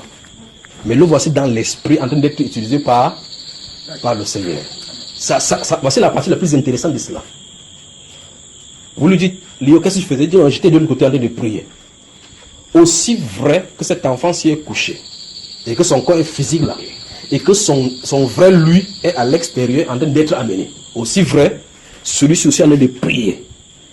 Pendant qu'il est en train de prier, son corps physique en train de prier, son vrai lui est à l'extérieur aussi en train de combattre. Aussi vrai. Voilà donc ce qui arrive lorsque vous priez vraiment la prière par le Saint-Esprit. Voilà ce qui arrive. Alors, Lorsque nous engageons dans la prière, souvenez-vous que quand vous engagez dans la prière, vous pouvez être exposé sur le plan spirituel à intercéder, à combattre. Et donc, lorsque vous finissez de prier, à subir donc des peines sur votre corps physique et des persécutions sur le plan physique. Vous voyez? Voici donc ce que normalement toute famille chrétienne devrait faire. D'où justement la nécessité d'être dans la cohésion, dans la prière, dans la famille. Parce qu'à tout moment, n'importe quoi que vous arrivez à la maison. Parce que le fait que votre nom est invoqué, ou bien encore le nom du Seigneur qui est invoqué dans votre maison devient la cible privilégiée de Lucifer. Encore grave, c'est que autour de lui se trouvent 3 personnalités tout autour de la maison qui sont effectivement vouées à Satan pendant que eux, sa maison, c'est voué. On ne sait même pas si. C'est mieux qu'on ne donne pas l'orientation comme ça, il part chez eux tranquillement. Donc, vous connaissez ça? Et, ok, bon, c'est bon. Donc, il peut parler de mes choses ici maintenant. Moins d'un mois après notre arrivée. Donc, moins de mois après notre arrivée, vous connaissez. En tout cas, donc ça dit que, comme ils ont fait des parts et d'autres dans des maisons différentes, ils ont décidé d'étendre. Qui sont même ceux-ci? Cette fois-ci, ils vont me joindre à vous. On va les challenger. D'accord? Maintenant, voici donc, ils se trouvent donc assis au milieu des gens qui ont décidé maintenant de challenger leur Dieu. Mais c'est le Seigneur faisant. Parce que le Seigneur a pour but de montrer que vous avez un grand Dieu. C'est pour ça qu'il permet que ces renseignements, ces garçons s'y voient cela. Si vous priez, vous voyez seulement un ange là, vous dites, un ange dit que je suis là. C'est que tu n'as plus prié. C'est que le soir, ce que je vous souhaite, l'ange, il dit oui. Il dit, tu es où? Il dit, je suis là. Tu dis, ok, bon, reste là, il dort. Comme Dieu ne montre pas ça. Par conséquent, tu regardes ça dans le visible, tu ne vois personne. Tu le fais comme si tu ne vois personne. Tu dis, si il ne prie pas, je suis mort. C'est comme ça. Alors, nous devons prier. Non seulement prier pour vous, prier pour votre famille, parce que Satan n'est pas un ami. À tout moment, il peut enlever. Si n'eût été la grâce de Dieu, cet enfant serait mort. On ne serait pas en train de se réunir ici. Celui-là, le premier, serait mort depuis 1 mois. Avant qu'on devait chercher encore l'autre coq à sacrifier. Cette fois-ci, il dit bien cette fois-ci, les éclairs qu'ils ont vus, c'est le tonnerre qu'ils vont entendre là-bas. Alors maintenant, ici, il faut une prière orientée. Orientée, de telle sorte que les éclairs là vont là-bas. Que les personnes là, s'ils sortent de leur corps, ils ne rentrent pas. S'ils sont dehors, ils n'entrent pas. S'ils sortent, ils n'entrent pas. Comme ça, ils vont déménager. D'accord, frère? Mais si vous voulez vous joignez à la prière, préparez vos arrières. Parce que quand vous priez, vous intercédez, depuis le monde céleste, on sait que voici la personne qui a créé le problème. Vous connaissez l'histoire d'Élisée, n'est-ce pas? Avec le roi qui fait des combines pour aller attraper David et là-bas, le roi. Il dit non, n'allez pas à tel endroit. Puis on repère que c'est lui qui fait ces choses-là. Il voit tout ce qu'on fait là. Alors il faut qu'on parte le prendre comme cible. Alors nous rendons grâce à Dieu pour ces choses aussi. Nous rendons grâce à Dieu. Qu'est-ce qu'on peut retenir? Premièrement, nous avons un grand Dieu et sauveur, Jésus-Christ, dont le nom est puissant et il est un bouclier pour tous ceux qui l'invoquent. En tout cas, de toutes les façons, pour ceux qui l'invoquent avec sincérité. D'accord? Il est près de ceux qui l'invoquent. Même si, et c'est l'un des enseignements derrière, même si vous ouvrez vos yeux, et je vous ai toujours dit cela, vous ne voyez pas la manifestation. Ça ne veut pas dire qu'il n'y a pas de manifestation.